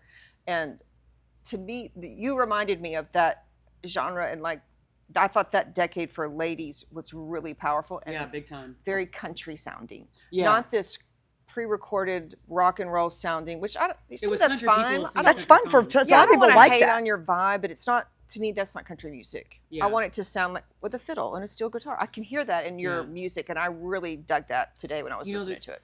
I'm glad you hear it. The Grammys now separated the country music category. Did y'all hear about that? So, used to there was just country album of the year, country artist of the year, country song of the year, just country as one word. But in the rock and roll category, there was so many subgenres. In the rap category, there were so many, but there was just one country genre. It's like, come on, we're just as diverse. Gosh. So they did. I mean, we got Beyonce, for God's sakes. Right. So I think that's what spurred. It's Queen Beyonce. I'm not even gonna go there because she's Beyonce. But so now there is contemporary country music awards and traditional country music awards. So how they defined traditional country music is live instruments being played live, like no tracked drums or anything like that. Instruments played live and they talked about song lyrics about a certain topic, and they talked about must have fiddle and steel guitar and things like that. So they are like, that's a minor step, but it's a major step really in separating different kinds of country music. I learned a while back, like I can't argue anymore about what it is or what it isn't. I can't do it anymore, because the older I get, the younger the audience gets, and their perspective of traditional is 20 years after what mine is. So it's just a moving cycle all the time. So some people think, oh, classic country is Brooks and Dunn. Okay. Some people think, oh, classic country's George Strait. Classic country is Ray Price. Classic country is the Carter family. Like, it just who you ask. So I had to quit caring about what it is or what it isn't, Right. and just have my own opinions, keep them to myself, and make the music I make. And the good stuff always lasts the longest. And I may not get picked up fast or anything like that, but I'm going to keep riding my steady wave, because it's a steady wave and it's not a fad. So I have to tell myself that all the time. I have to remind myself that, oh wow, this person just lapped me. Because there's like an inner competitiveness. It's not really with the women person. can't be competitive. You have to just remind yourself. You do. That it doesn't matter. There's room for everybody's success here. And my husband says it all the time to me about, like, I can remember early on in our business, because we're builders and remodelers and stuff, and I'd be like, well, how did so-and-so, now we just do the work and we sell it. But Yeah. like we used to be like, how did they get that job? I would get myself just frantic about it. Yes. And he'd be like, You can't. there's plenty of work for everybody, Kelly. Mm-hmm. And Yeah. okay, you're right. But it was it was my own competition. But it's a It wasn't that I it's a didn't think that natural they feeling, deserved though, it. It's like, you know? it's just, are you a doer? Yeah. Like you said. Yeah. You Or either I'm do- working you're- really hard. Why is nobody noticing that? Yeah. I'm really And I don't working think hard. everybody's work hard happens as quick as other people's. No, and And why, I don't know. it's a natural thought to feel that way and compare that way. So when I tell people like, "Oh, you can't worry about that," it's not that I don't. I have to remind No, my- exactly. I have to tell myself. You have all to the tell time, yourself every blinders, day. Blinders. Yeah, and just confident women can't be competitive. So can't be. And you gotta tell yourself that. Can't be insecure. I have to tell literally every day Every day. because You are especially very with social confident media- on stage. Yeah, I feel confident on stage. You are very confident So on like in stage. social media, like you see everybody's success. Oh, why did they get that gig? Why didn't I open that show? That's what I'm You saying. just can't do that, you know. But because- but even at my age, you do it. It's like Sure, there's it's real. something, and then you have to It's human. constantly tell yourself. But what would you tell somebody that was wanting to do your life, and they really wanted to do this? What would you tell them how to be fully erect and do it, and not just sit back and wait? you have what to would you say? know- You have to trust yourself. You have to know that you're the kind of person that's gonna figure it out. It may not look the way it ever looked before, but if you're still doing it, then you're successful at it. Yeah. Like, are you paying your bills? Are you okay? Then you're nailing it. Wow, that's really is a good way to look at it. Like if you Yeah, are you paying can't- your, because I mean, even today being in business for myself, you get real competitive with yourself, or like real hard on yourself. Like, why am I not doing that? Or these kids today, like if I don't own a house, I'm not doing what I'm supposed Yeah. to be doing. But if you're paying your bills You're okay. and you're able to eat, Zoom out all the time. Zoom out all the time. yeah. And as you know, social media is so important for your business. But then like you can also get down this thread of staring at people and doing this thing, and you're like, I'm the worst because I wanted to screenshot, like there's sometimes I'm just like, oh my God, what are they doing? But then I start thinking, it's their journey. Let them do cares? it. Like Who who cares? gives a shit? Yeah. Yeah, who cares? Like they're living fully erect, right? They want to Yeah. wear that and do that, and it's funny. Yeah. Like I mean, Yeah, I wouldn't do it. but I hope you get humor out of what I'm doing. And Yeah. then we went to see Leanne Morgan, the comedian, Yes. Saturday night, Yeah. and she's about to be 60. And Is she? said 57, like the last 3 or 4 years of her career that she's been doing for 25 years. is where Just picked she's up. Just hitting this Just now huge doing it. stride. There's no She said- timeline. She It's said, so ladies, motivating. she said, It ladies, is don't give motivating. up. Yeah. Do not give up. And it was the biggest crowd she's ever sold out. It was Was packed. it American Airlines. in Dallas. Nice. She played I mean- stadiums. Dang. Yeah, she was. I mean, I would Did y'all much watch her rather been. show? yes, I've been. So hilarious. I'm watching it It's now because quirky, she it's told like me. Reba, but kind of it's funny. corny and all It that. is but like I thought Reba. great. It is the kinda track like laugh. Reba. I didn't like the track Yeah. laugh, but I got over it. But I thought it was really funny. The I thought it what? was excellent. They have a laughing machine. Oh, those things, and Yeah, I don't. Yeah, because she probably got to pay for the audience. So she probably work herself up. That into all but- that all started with what's her name, Roseanne Barr, right? Oh, God. Or did she have the real? I Or think did she have the Laugh real? Track- I think Laugh Track's been around Live for audience.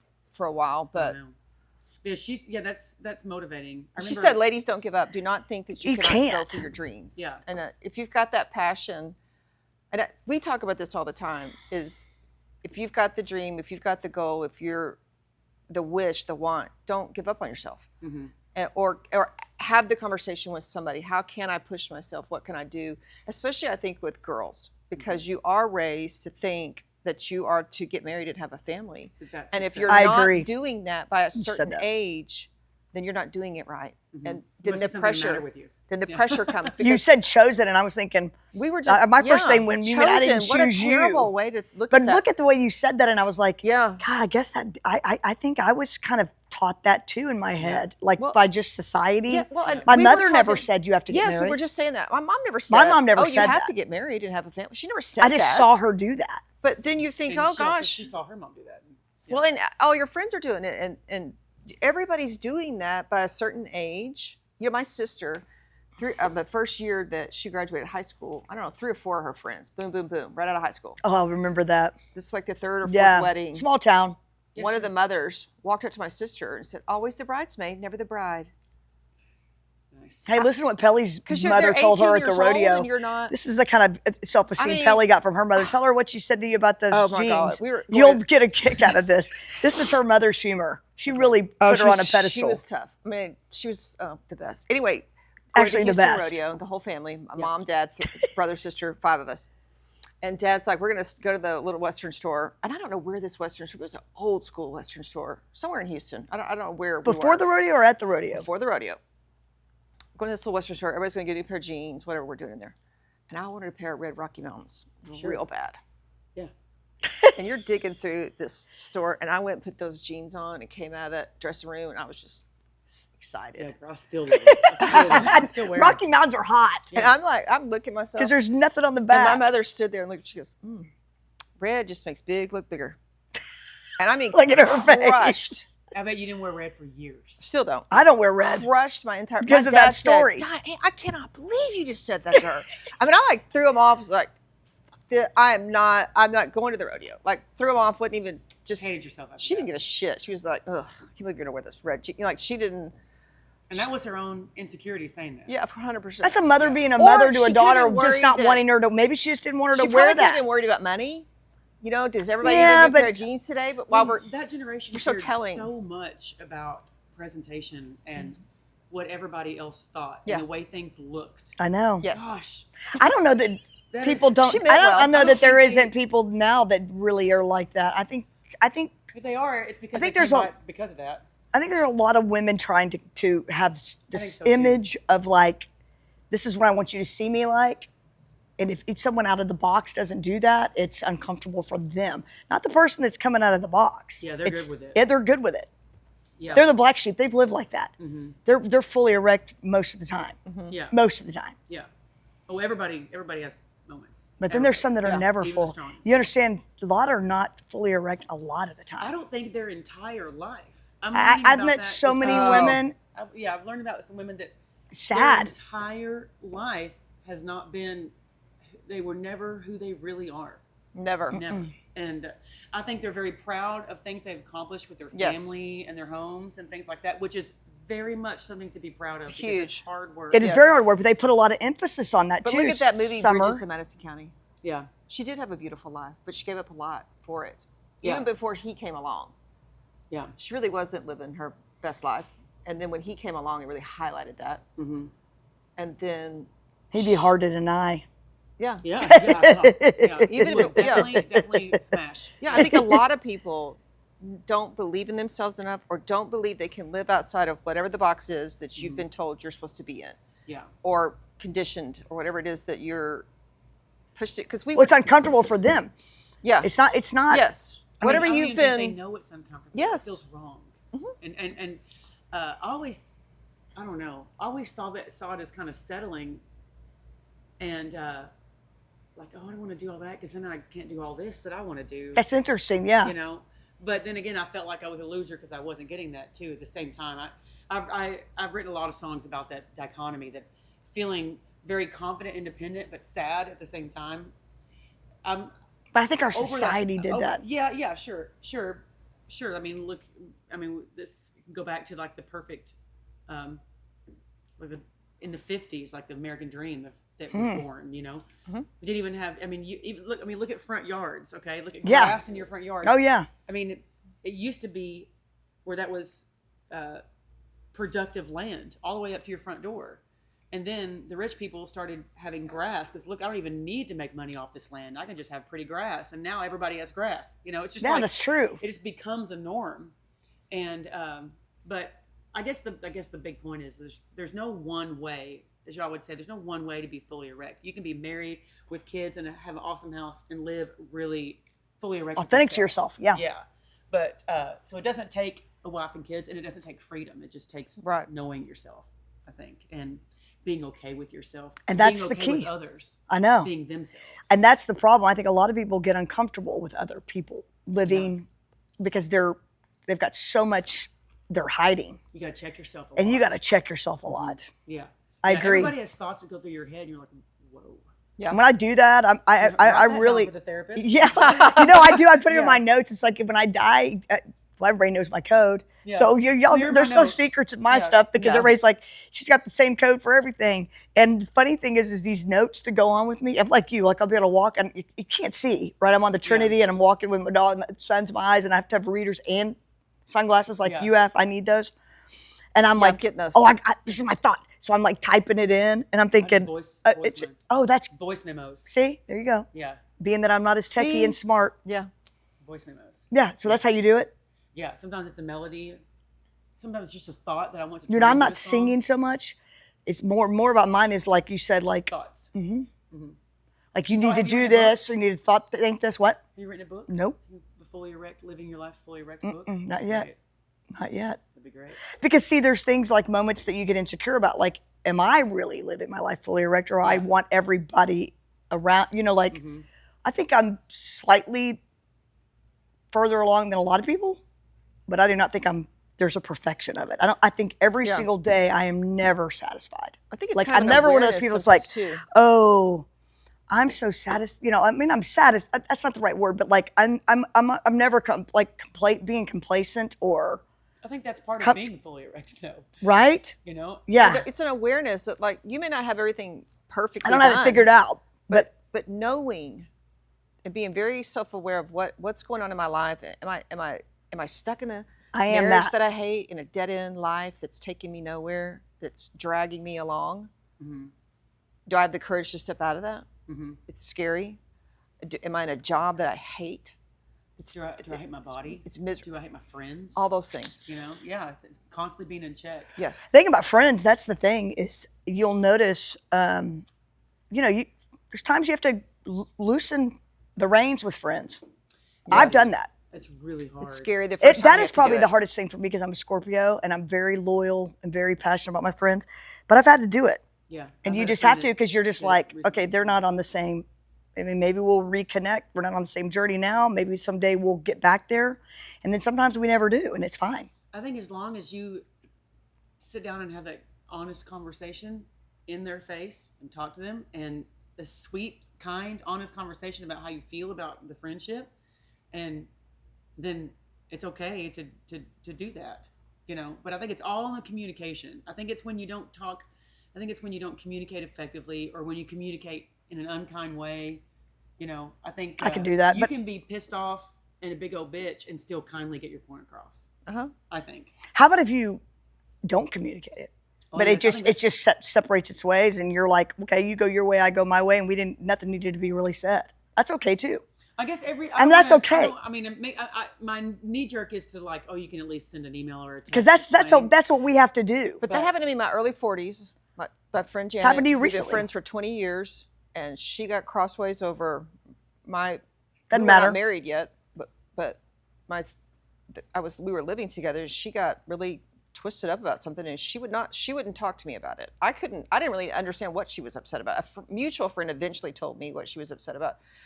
But after a couple of weeks of trying to get the story and trying to understand why she wasn't talking to me, and finally getting some of the truth, I was like, I'm not doing this anymore.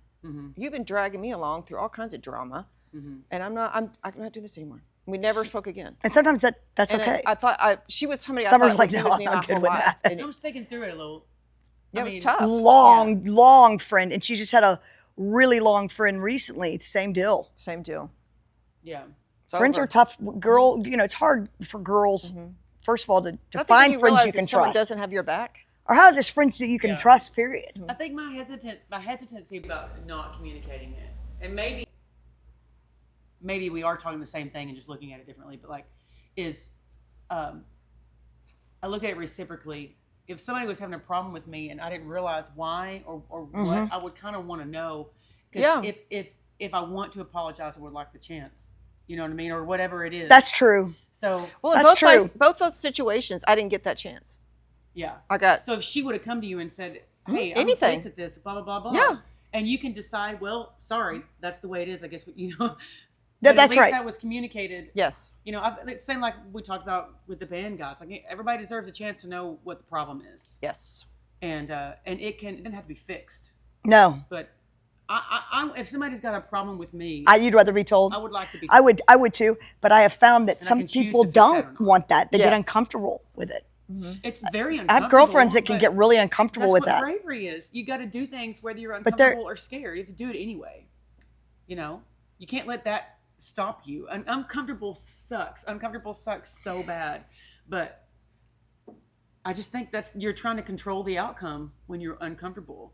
If you're confident and kind, then how they react to it Is there a problem? on them. You know, I can't control. I learned that my parents went through some things last year, and I had a really hard time talking about it because I didn't want to make them mad by talking about it.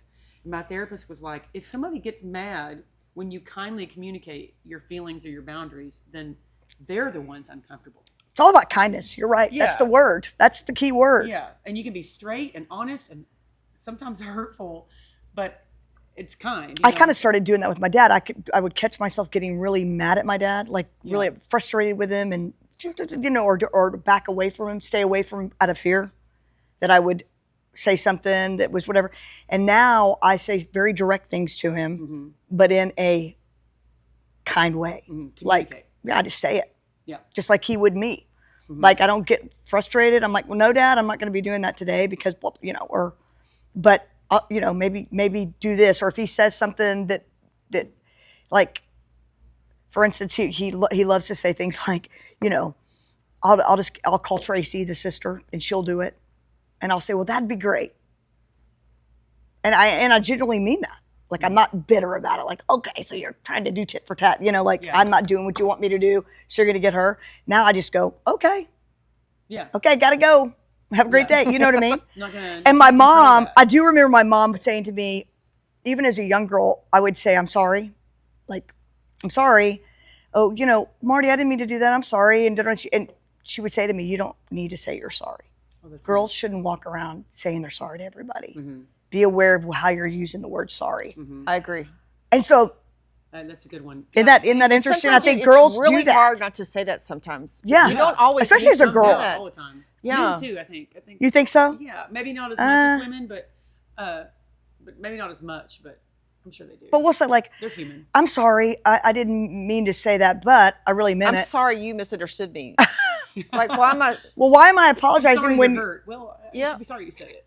Yeah. No, and I don't think it should be clear. I don't think talking about something is going to solve the problem. I don't think it's going to mend whatever the problem is. Not maybe, always. But at least it makes it clear. Unclear is unkind. So even if you're like, That's hey, true. I'm not going to be your friend anymore. And here's why. I wish you the very best, but I just cannot be friends with this dynamic anymore. And Better than walking away. Okay, that's interesting because I don't for know. me, I'd probably, that's awesome. I mean, it's hard to do that. I would want to do that for a friend that I really care about. Yeah. Like, if it's a really good friend, like, listen, but you're saying walk away. Don't just walk away. Say why you're walking away. Well, even with a especially girl, it's tough when it's in a group too, and the group is going to be infected. Has that happened to you before? Yeah, it's happening right now in a group of my friends, but you have to just respect everybody's.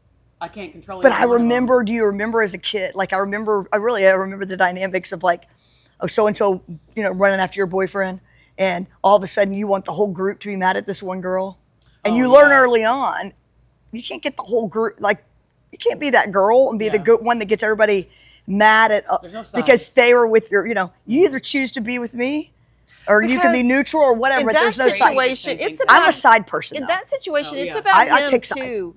He's the one. He's also crossing a boundary. Who? And sometimes we should band together. Who? The boy in that situation. Like, when he's stepping around on two of us, let's band together. Yeah. And he needs to go. You know what I mean? Sometimes. Well, a lot of times you'll have this situation. This is what Sometimes happened no, to me. It was in the same Little friend girl group problems that we're going still after talking the about. same Yes. guy. Yeah. But that's what I'm saying. Is Hopefully it's in we've the same evolved past friend that, group, right? We've all moved past that. I mean, Yes. Yes. Well, we say we have. There's just different versions of it now. Yeah. That's why I got. That's the why I point you're started making. saying to you. I think you learn early on when your mom. If you're the mom, you have a mom of a girl, which I don't have girls. I have boys. There's probably a reason. Because my mom would literally say, "You figure that out." Like, she'd listen to me, and I don't think I've been in that long. And then she'd be like, basically by her actions, you'll figure it out. Yeah. You know, not you need to call so and so, and you need to tell this so and so, and she didn't do all that. Micromanage the problem or get And involved. Control it. Don't she control it. never did that. And so I think I just had to figure it out.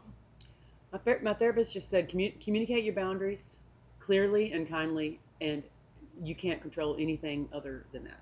I've just been saying, let them know. Let them know. And the other She's thing great. she's awesome. And the other thing I say all the time is that's their journey. Because I used to get all wrapped up like, oh my God, I've got to save and help everybody. Yeah. Like, Does tell this me affect why my you're business at still all? with your husband. Like, I don't understand. You know, cares? like, Well, Yeah. the only why do person I you care? can It's their control is journey.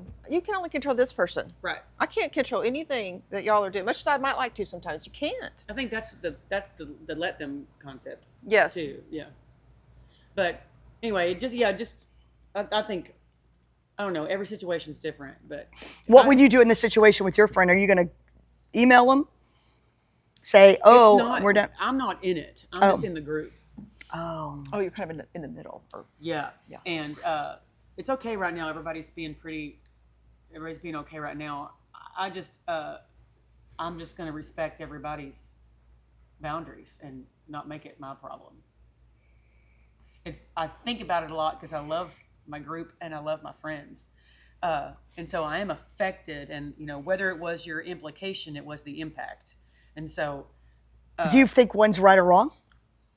I think because they didn't communicate initially, That's why the problem is. Festered. Like as soon as the one did something that pissed something off, like it should have been talked about, boom, maybe even thought about, whatever. It should have been talked about right then. And then it just, who knows now what it even was that made everybody mad, because it's just like, it didn't matter. That's why I think, well, you communicate it. Sure, maybe somebody says something at a party and it pisses you off. You go home, you wake up, you're still mad. Call them. That's what I really try to do. Said this I have these feelings towards you that I don't like, so we need to meet for coffee, and because I don't want to have these feelings towards you, and that's it. And if they don't receive that, then they don't receive that. But you tried, That's a good way to look at it. I don't know. I think a lot of people just want to sure. walk. I think a lot of people just want to walk off. I mean, I've had friends where you've had friends too where they try to communicate to you, and you're like, nah, I'm done with you. I think if you go through enough therapy, that nobody's really going to make you too mad, because you just see. You've done the work. You've seen everybody. You see everybody's reaction. Like anger is a secondary emotion. So if somebody's mad, then something else is the first emotion. So I think once you do therapy, it's like usually you're hurt. If somebody's Something else happened today for them. If somebody's acting out. Yes. Oh, poor thing. That's right. Just let them. I do that on the job site all the time because you can just tell when there's tension. It's not about that. It's not about that the refrigerator didn't get put in right. It's about something way bigger than that, or something that happened early. That changed. That was a huge, profound moment in therapy with me. I was worried about making my dad mad at something or whatever, and she's like, "Well, if he gets mad, just know that's a secondary emotion. There's something else there that's made him mad, not you. Like, so just, it's fine." We hope that's right. It was profound. Unless you took the car out, got drunk, hit a curb. No, you know what I'm saying? But but I mean, they always say that. He has every right to get mad there. Yeah. But you can't worry about what other people, what they get mad about. Yeah. That's the biggest thing. You just gotta. If you've genuinely done something and someone brings it to your attention, and you didn't know, if you were hurtful, I didn't know. Then you apologize. I'm sorry. Yeah. And I'm willing. And this is something I want to work on. Maybe I did mean to say it, and I did mean to piss you off. Yeah. And I'm or maybe you just said it and you don't feel bad about it. I'm done. Yeah. I mean, I've pissed off these girls like almost 20 years ago, and I have no idea what I did or what I said. Nothing. How do you know you pissed them off? Because we have mutual friends, and I can tell. It doesn't matter anymore because I don't think everybody's kind of dispersed. But used to, I'd walk in a room and I could damn well tell they did not like me. Yeah. You know what I mean? And we have mutual friends that would be like, y'all need to talk. And so I tried. I went up to the ringleader. It was probably 10 years ago. So, I mean, who cares? But I went up to the ringleader and was like, we obviously have a problem. And it's been a long time, this problem. But I want to tell you, I have no idea what happened. And I would like to talk to you because I could have easily popped off and said something that made you guys mad, but I would like the chance to apologize if you would at least tell me what it is. And she's like, well, now's not the place. I was like, okay, I'll email you. So the next day I emailed her and I was like, can we meet for coffee? I'd really like to hear what you guys think about me. And she said, we're grown up, don't worry about it. We're grown up. But I was like, well, I don't know what I did. I think that's why I kind of agree with Did that. they let it go, or is it still tense? No. I don't see him much anymore, though. I mean, that was so long ago. I'm a much different person now. But you don't even know what it was. I don't even know. I guarantee you it was something that got twisted into, you know what I mean? Who knows? An accident, yeah. Yeah, who knows what happened, has said, whatever. But when I think about people cutting people off, I'm like, man, I don't even know. What if that person doesn't know that they hurt me? What if that? I kind of agree with that. Yes. You know, If you had words, they know what the deal is. Like if there was a community, like, I They don't know what appreciate they're you mad doing at. this and whatever, then you kind of know you said your thing. she could have said, I appreciate your apology. Let's just let it go. I would have been like, all right, she doesn't want to tell me, but at least she received my apology. I don't even know what I was apologizing for. I just wanted to talk about it and see if I wanted to apologize or explain or whatever. You may have just said something about. I could have popped off. Very much could have popped off. And I would like the chance to own that, or would have liked the chance to own that and all, but I didn't get it. But at least I communicated that I wanted to. And It's not so popped off for me. I say things just because I say them. yeah, sure. You Who know. knows if you even mean it. Not to even be rude. It's just Yeah. it comes out. It's like, So if they Same. so it's constantly hurting. I'm sure it hurts people, Yes. but it's not even meant to. Do you think I'm walking around trying to be unkind to you? No. No. Yeah. Yeah. I'm just saying what I'm thinking. yeah, Sometimes saying what you're thinking, it's people hard. don't Yeah, know how to take it. yeah, especially probably in the South. And I think in Texas, some women are very, We're real polished down here. And they try to be. fake and yeah. But some of that is considered manners, Yeah. But there's an extent. yeah, but there's a limit to that. Yeah. Yeah. And you find a little bit more of that kind of stuff in small Is towns. she rude or is she just honest? It's different. Or do I just not like her? Or just like, I mean, do you think in small towns they have a lot more of that stuff? Did you grow up in a small town? yeah. Mm-hmm. How small was your town? 4,000 people. Oh. Is that small? Pelly's is smaller than that. 1,000 people. Where'd you grow up? Wortham. In Wortham and Mahia? Mm-hmm. My brother's wife is from Wortham and Mahia. Oh, it's the Callums. Yes, it is the Callums. That's There's a it. lot Dorothy of Callum. Callums. It's Dorothy Judy. Callum, yeah, It's Judy. It's Judy, my is mom's my name. brother's mother-in-law. Judy. Say that again. My brother married Judy's daughter, Yes. Annie. Yes. Mm. We talked about I this. remember Annie when she was We a talked little about this. baby and she came in my grandmother's beauty shop. Yeah. What? No, Yes. you don't. Never mind. Pelly, Kelly, she's 30 years old. Pelly, Annie came with Mrs. Callum and Judy Annie's to like- grandmother's Annie's beauty like shop. 31. Yeah. Yeah. Judy, She was a Judy cut baby. hair. Judy cut hair. Yes. Yeah. Yeah. And Annie had a little brother. And they my came in brother- grandmother's beauty shop 30 they years lived ago. in So I was, South Texas. They lived Kelly, outside San grandmother Antonio. did not have a beauty shop 30 years ago. yes, she did. When did she have it, Pelly? Okay, well, 30 years ago was 1995. And I'm Granddad just died- telling you, she Granddad came in. died Then 1987. Judy, She never went Judy back in. rented the beauty shop, but they were there in the beauty shop. The You're beauty thinking of shop was someone else. happening. Well, they have How do I know all the Tahlequah, names? and How it's did I know all the Tahlequah that's names? out there? Yeah, Tawakoni. Tawakoni. Yeah, Tawakoni. They had family out there too. Yeah. Not Tahlequah. That's Well, maybe Judy rented the beauty shop. I don't know, but that Annie, little baby Annie, Yeah, I yeah. remember them coming around. Or maybe they that's my came. sister-in-law. And maybe they brought the baby to my She's grandmother's beautiful, house. yeah. She's beautiful. Yes, my brother's very handsome. I knew he was Very a good beautiful looking girl. kid. Yeah, Very handsome boy. Yeah. Who? Your brother? yeah, he's very handsome too. I knew he'd married a beautiful girl. Yeah, Yeah. and they have They live in handsome- Austin? No, they live in a little town outside San Antonio called Poth, and they have a meats company. Meat, called but yeah, Dean because and we Peeler. talked to them about. I'm Dean. That's Dean and Peeler. My brother's Dustin Yeah. Dean. So we have a little Oh. restaurant there. We were trying to talk to them, but the production level couldn't get. We did talk to them in the very beginning, opening that Yeah. restaurant. Yeah. Oh, for the company, for the Small meat world company? sometimes. That's small. Because I remember when she had that baby and she named her Annie. I thought that was so cute. Yeah, Annie Elizabeth. I don't know how I remembered that was Judy and Dorothy because she went to my grandmother's beauty shop. Yeah, Charles died right before. And Judy did hair before. Judy did hair. She'll my know. brother- She so knows the Annie, story why she they have came to the two beauty shop. kids. They have Hudson, who's just turned 16, and Charlie. Your brother? Yeah, Annie's kids have Hudson, who's just turned 16, and Charlie will be 13 this. No, what is this, September? They both just turned 16 and 13. And they have kids that age, that old. And Charlie is named. She was born right after Charles died, Dorothy's husband. I didn't know him. Do you know him? Pelly probably does. He had chickens out there. They had that white house in the corner. Oh, I remember. Yeah. So there was 3 she's girls. She's Charlie because she was born after Charles died. So we call her Chuck. It's you do? Yeah. She hates it. Where do your parents live? Too cute. My parents live in Henrietta, like. Wichita I feel like I've Falls. seen that before. Wichita Falls. 287. It's right on 287. Oh, Henrietta. Judy just broke her foot. She fell or something. Yeah, she did. She fell like into a hole. How? She like stepped in a hole and Something fell. in the At yard. nighttime? Yeah, I don't because know. Dave was up picking up food. It's not Dave. Okay. Dave Chilcote is my Dave Chilcote. Judy and Mark. Yeah, Mark. Dave's his brother. Sorry. Yeah, Dave is okay. Dave Chilcote is one of my sister's best friends. Yeah. It's Dave, Mark's brother. So Yes. Mark. Okay. So I've met him at the she's wedding, right. yeah. You see, it was.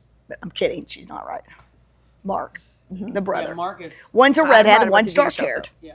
Okay, just Yeah, like my Mark brother is and I. dark. Yeah. Yeah. And Dave is Strawberry Line. Mark's grandpa name is Pokey. Oh, is he? Pokey. Mark and Judy are Pokey and Honey. Oh, that's I've their never heard grandparent their names. Grandparents' name. Yeah. Pokey and Honey. I think it's cute. Pokey and Honey. Yeah. I'm gonna be called Birdie.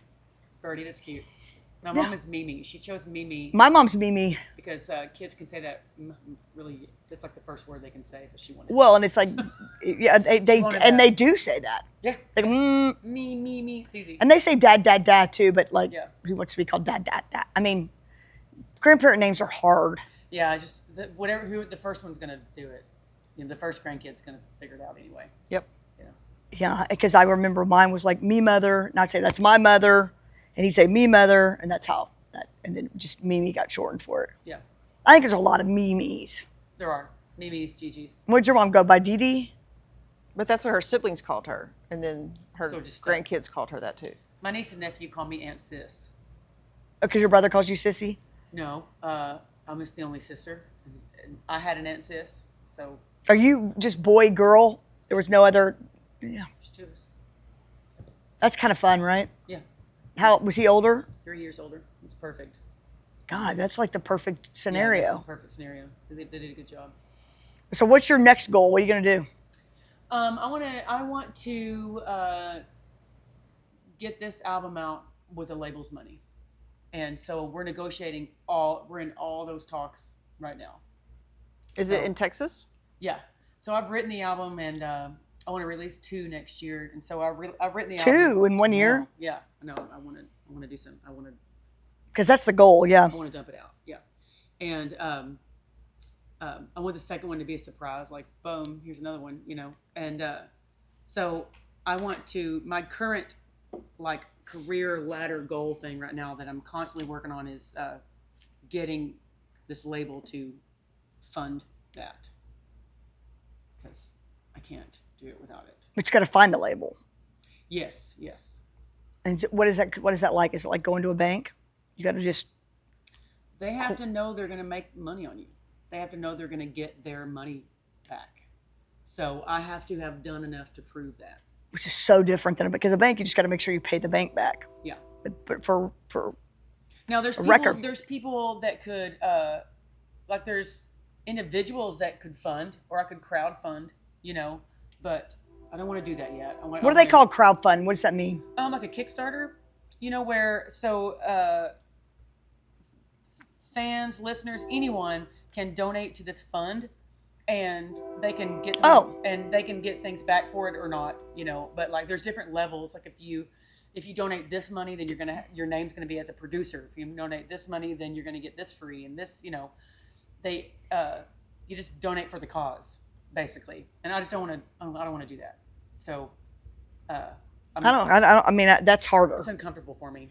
Yeah, that's like asking a relative for money. Like if I'm in a business relationship and a family or a label wants to give me money to make my music, and then we both make money off my music. Well, that's I'm very business. comfortable Yeah, with that's that. a bank. I'm Yeah. not comfortable with like somebody going, "Oh, here's some money." Please make it happen. Yeah, I would feel so uncomfortable. When do you owe them something? Oh, I would. Yeah. I mean, I would just wake up hate every that morning feeling. Not doing enough for those people. I would have that. Well, feeling bank's all the different. time, You know, like you know? you would have an interest rate. You know, I'm just Yeah. saying, like sometimes there's companies that like buy buses and vans for artists. And and it's sort of like a charitable thing. yeah. That's And, cool. I mean, that's fine. Yeah, but I would wake up every day not doing enough for those people. I'd take it and I'd deal with that. I would deal with that feeling, but it's different with my albums. It's different with this piece of art that's going to be left there in the ether forever. Yeah, but if they're doing it, they obviously want to do it. And that's a hard. And if there's no expectations, they're just saying, "Here's your band." I just would want it very clear what. That's why family, working with family and borrowing from family and doing business with family is really weird. Yeah. So if there was ever a gift like that, I would be eternally grateful, but I would want it very clear what expectations were with this gift. Yeah. If they want to get into everything we're doing free, dude, get in. That's like nothing. That's. I'll give you everything. What about when you're? When you're in Dickies, you still gonna let them in free for that van?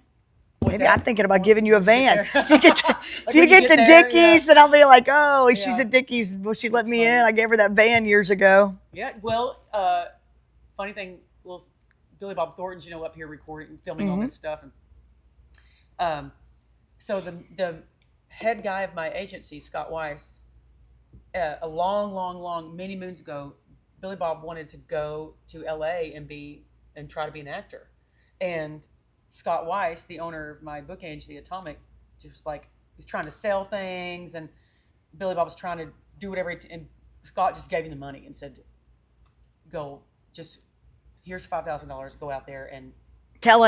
Let's get yourself go try. I'm happy to help you." And there's still Billy Bob will still call Scott and be like, "Hey, do you want to come to this thing?" And still invite him out because he gave him a chance so long ago, And so that kind of stuff's pretty cool.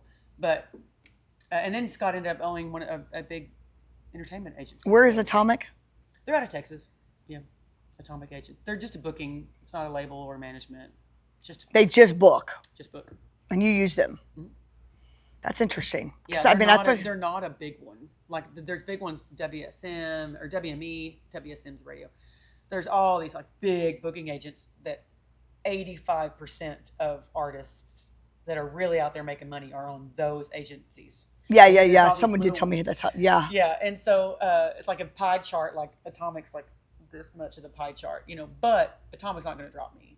If you're on a big agency and you're not making money all the time and selling lots of tickets, you will get dropped. You're just a part of the. You're wheel. Part of the peons. Yeah. So there's sometimes, but you get big opportunities because the big bands are on those rosters.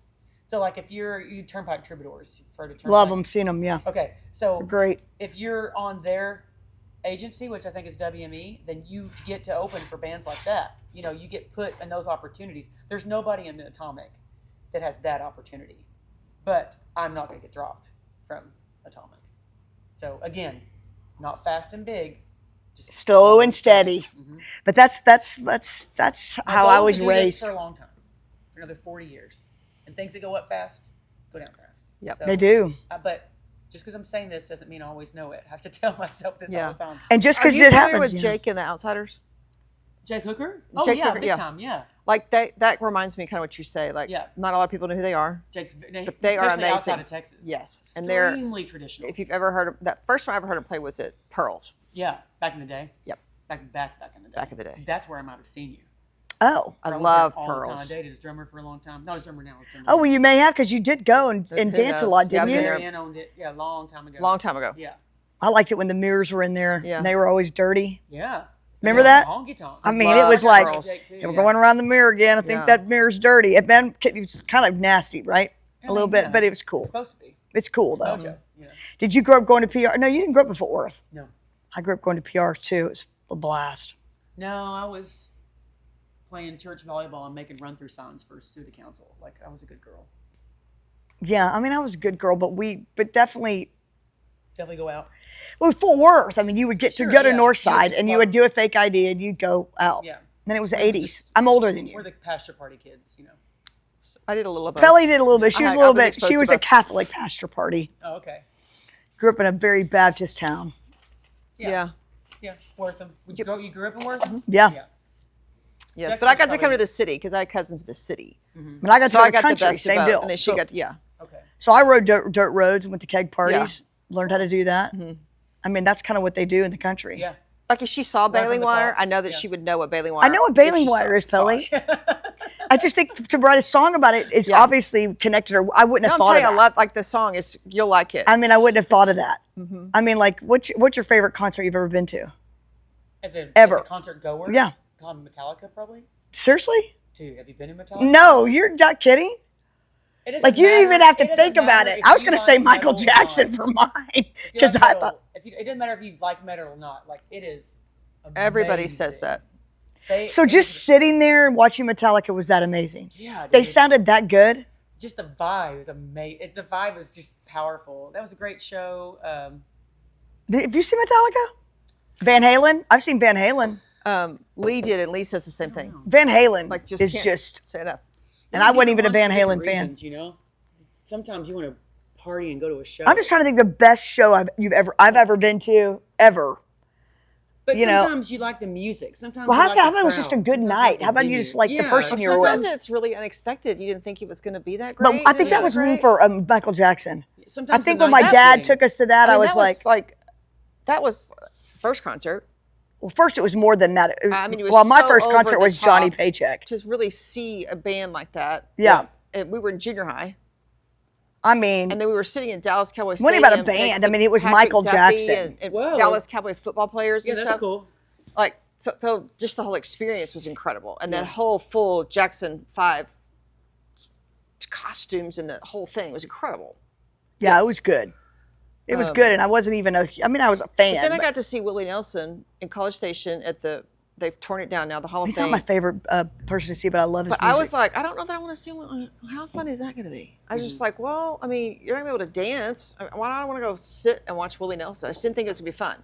oh, Because they had opened up this one little section right in front of the stage. So we were going to be at a table right in front of the stage. I was like, this is going to suck. I don't want to sit there and watch Willie Nelson.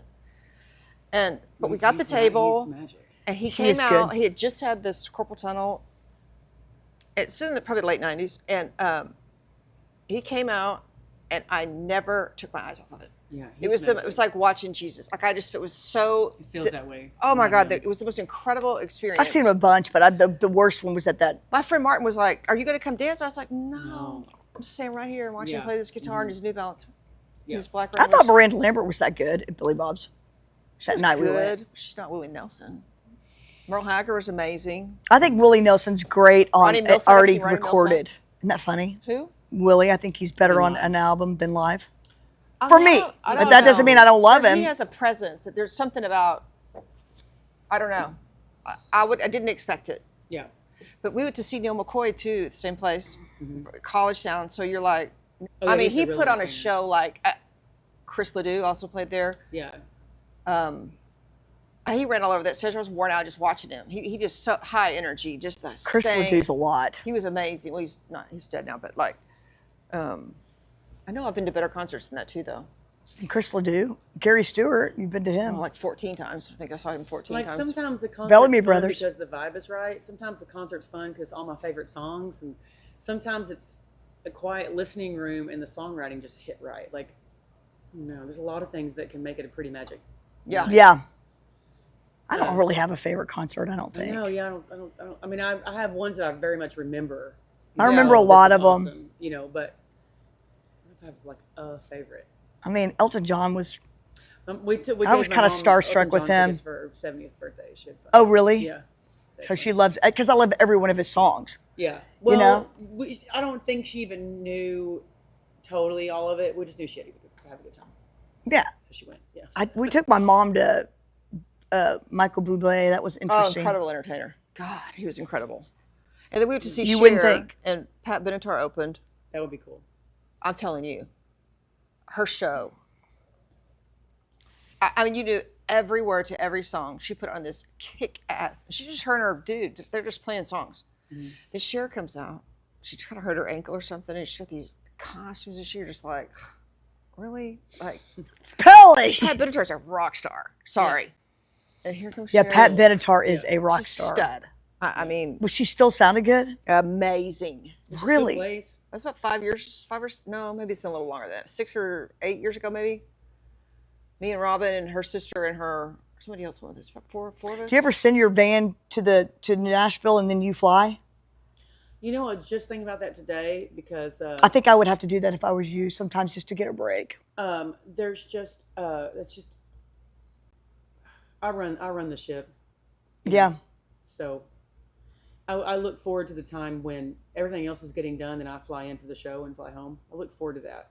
But right now, that's not where we are. Yeah. Oh, I get I mean, that. there's been a lot of people that come in and work for us, like tour managers and stuff, and work for us on the road. And they're always like, this is backwards. It's like, they're all like, Summer, you're the one working circles around everybody. Everybody else should be working circles around you. And you just kind of show up and sing the songs. Because you're type A. I guess. You must be. I just don't. Yeah, it's a problem. I don't trust anyone to make it happen the way it should freaking happen. I've been disappointed too many times, and I'm just not going to allow that anymore. I will delegate once people. I was going to say, are you a good delegator? Yeah, once people have proven that it's good, it's fine, and I'll give people a chance. But no, no. I'll meet two of the players are meeting us up there because they're coming from different places, and two of them I'm flying up there, but I'm taking all the gear up there in the van. So you would even take it by yourself if you had to, but you're going to get it there. I'm taking the van up there by myself with the gear. Well, there you go. Yeah. Then you do get that the time. whole way I'll be on my phone. I'll be working. I'll be calling. How long is that? Oh, 10 hours for sure. I'll leave tomorrow. I need to be there. I'm speaking on a panel Wednesday. Today's Monday or Tuesday? Today's Monday. Today's Monday. I'm speaking on a panel Wednesday at noon. So I'll be ready by then. I'll be there by then. Where y'all playing there? It's a festival called Americana Fest. So it's like South by where all the band, there's thousands of bands, and they play at all the little venues. So we have six showcases in 2 days. Like all week? Is it sort of like a festival that they do? Yeah, there's even a big Americana Awards. It's a big. So it's like thing. South by Southwest kind of? Yeah. Mm-hmm. Oh, that's cool. Yeah, not like ACL. I've never heard anybody, I need to do that. Well, it's not Texas based. I know, but yeah, you kind of have to know who you're seeing and where you're going. You don't go to one place and catch all the bands. Oh, you don't? Drive. It's like South by where it's in all the little venues. Like it's not like ACL is like a big stage and you see the bands all day long. I know, yeah. But that's not. No, this is you drive around to all the little venues and hit everybody all day long. That'd be fun though, right? But do a lot of managers do that? Do people like looking for people to manage? Yeah, that's the point of doing these festivals. I would think so. Yeah. Is to be on a showcase. Oh. Yeah, so that's really cool. Yeah, to be seen. It's a lot of work and it doesn't pay hardly anything. No, you're doing it yourself, right? Mm-hmm. Yeah. It's like showing your film at a film festival. Yeah, but I got to pay the gas and the Airbnb and pay the guys their day rate, and it still costs. But I think that's why people are scared to quit their day jobs, is because they're like, okay, that's going to be a lot of. Yeah, just know you're going to have credit card debt, and it's going to be scary, but. But swim in it, jump in it. Yeah, there's people that do things and people that don't. I think it's a song. Somewhere. You need to write that down. Somewhere in there is, yeah. We'll see. I don't know. Well, do you have anything else you want to talk to her about? I know you wanted to go on the road with her. I was going to ask you, like, I'm kidding. I know. Have you gotten to meet like a hero, anybody really cool, exciting you've gotten to meet or play with? Oh yeah, that was your question. In a tangible way, meeting Bruce was awesome, and working with Bruce and watching him in the studio root through a song, and that was pretty cool. It was probably one of the most, not just meeting Bruce, but working with Bruce, and his stamp on my songs was probably the biggest confidence validation that I've had in my career so far. That would be really cool. Yeah, you get to meet people all the time in passing or whatever, but like getting to work with them is pretty awesome. And he may not be the biggest star in the world or whatever, but I think in Texas he's a pretty big legend. Big. Yeah. And so hearing him work through a song and choosing the arrangements, and like I said, the stamp of approval from him was pretty. I don't know, my confidence went way up after that. When was that? 2023. 2023. So. Yeah, because oh gosh, so that's okay. So good. Yeah. So that just took you to the next. Yeah, 22, 23. So we released in 23. We started at the end of 22, released in 23, toured it last year. And this year was dwindled off the tour. And so I go back in to make another one. Will you go back with them? Yeah. It doesn't work that way? It could. I don't really want to make a songwriter analog album again. I want to make a different kind of album now. You know? More acoustic or what? No, that one was more acoustic. Oh, okay. Yeah, so that was all to tape, live instruments, which is super stressful because there's no, like with a computer, okay, you know when you look at a recording board and there's all those rows of like knobs? Uh-huh. Yeah. Okay, each one of those is like a channel. All right, so say the board has 12 channels. So for every song, you can do 12 things. Like voice, guitar, drums. Drums is going to take 2 or 3 channels because different mics. You know, steel, fiddle, like you get, so. That's really cool. You're very limited. Okay. And you're rolling a tape. So if you mess up, you have to rewind and do it again. You know what I mean? There's no fixing anything. So which is a whole art form of doing music. Or you can use software on a computer, which is essentially the same thing, but it's limitless. And you don't have to, just because you use a computer doesn't mean you're correcting anything. It's just limitless on what you can do. So let's say everybody's playing with as many tracks as we want. We can do a whole track of someone going, I can track somebody doing that. Yeah. It doesn't matter. Yeah. And it doesn't waste anything on the board or the tape because there is no board or tape, you know. And let's say I mess up, I can sing one line 30 times. Okay. Or let's say I sing a song 30 times. Then what we do is we pick the best section and we piece the puzzle piece together. It looks rainbow because every one has a color. Here's take 1 is red, take 2 is blue, take 3 is green. So then you start listening and you click this and you put it here and you click this and you put it here and you sang all of them, but you create one perfect take from the 30 takes that you did. Oh, wow. You I know? just wondered how that worked. So it's not any less talent because I'm still singing and all of it. It's limitless Of what you could do. what I can do. It's like what AA is But going to when be you're like. tape, there's no cutting and pasting anything. You have to just Get it It's right. raw. do it once.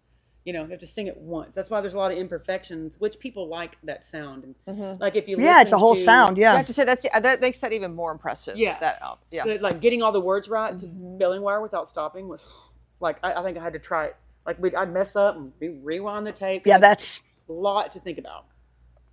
But if you listen to that album in headphones, like really nice headphones, you can hear in the back like a shh. It's the tape rolling, which is really pretty awesome. You don't get that with a computer. Kind of listen to a record. But it's just like anything. I love design, records. Anything. So when you do an analog album, no computers, just what's there, then you have to try your very best at every skill that you have all at once. But at the same time, you know it can't be perfect. So I think when anybody does that, when you try your best, let go of perfection, you're going to get probably your most effective work. You know. If you let go of perfection. Yeah, you know it won't be. It's impossible to get it that way. So that's where you obsess on an analog album. On a digital album, yeah, I obsess over getting it perfect. Even if the imperfection is what makes it perfect, you obsess because you can make anything happen, you know, and you have to finally be like, Or let somebody else tell you it's fine. you have to stop. You have to stop. Yeah. Because that would drive me You'll never nuts. put it out. You'll never put it out. You know? I don't think I could listen to it over and over. I would be Oh. like, you guys figure it out. I would No. drive myself nuts. I don't, it's called punching. I don't punch my own vocals like take it from here, take it from here. I will listen to all the takes and be like, oh, I probably like this verse. I like the verse on take 2 better than take 4. And the producer will check it. Okay, start that. I'll make all my notes and then, But you're in studio doing that? yeah. And how many hours you say you spend doing that? Hours? Days, Being that you're kind of nights. type A, you're like overboard. Well, I try to let go of that. This is art, you know. I try to. The feeling is the most important. Even if I'm pitchy, if the pitchiness made you feel something, then we're going to put the pitchiness in there. You know what I mean? So you have to. The feeling comes first. But so what I'll do is I'll go through and make all my notes, and then I leave, and they're the ones that really cut it up. And listen to every imperfection. I can't do that. I couldn't do There's that. no way. Yeah. And I are mean, there I can- artists that do that? I can pick my favorites. I mean, do you think there's actually musicians, artists that do that sit there and just? Probably. I wouldn't do Probably, it. but I think- It would drive me nuts. Because it's art, I think we're all pretty cool about mistakes and liking them. Look at like physical painting art. Mistakes are always look pretty kind of neat and pretty Well, cool. and that's what people pay for. Yeah. So you gotta Oh, you splattered some paint, and there's some over there on the camp. I mean, it's like, it's real okay. natural and personal. Yeah. So it's all right. But some people are very type A, they can't let that go. It's hard. Yeah. It's hard. It's also hard to disagree in the studio when you're producing because Like, what do you mean? if I'm doing it right, then the people that are producing this album with me, the people that are making the decisions on what it sounds like, are, if I'm doing it right, they're better than me, and they're smarter than me, and they're more Right. experienced than me, and so Well, sometimes I would think a little detachment. is good. Yeah, big time. So I'll get in there and I'll be like, I'll really think something strongly about something, some who knows, some detail, but I get talked out of it. And because nobody in the room agrees with me, and I'm like, well, they're the pros, so You got to let it go. I'll let it go, and then I'll go back and listen to albums I've recorded, and I'm like, why didn't I stand up for myself? Uh-huh. That's not the way I wanted it to sound, But I'm not gonna do that this time. This time I'm gonna have more control. Those albums I just kept, I would just figure I don't know what I'm doing. They do, but now I know what I'm doing. I've done this, so. Yeah. I don't know if I ever really know what I'm doing. You're going to go in I'm fully doing erect. better. You're going to go in fully erect and stand up for yourself. Yeah, I'm gonna trust my opinion. I should have gone fully erect and stood up for myself too. You sure should have. My husband always said, Kelly can find a fly shit on the wall. You'll find it. I'll find it. Cool. I'm like, oh, there's a fly. Is that what that is? Like right now, I'm seeing something up there that I'm like, you see it, Pelly? And you have to decide a little bit, like, how Yeah. much of this, That little dot right there. how much do I Dang. care about There's this? a 'cause spider nobody web else over is there. Gonna see it, or do I care about this because this is the way I want to do it?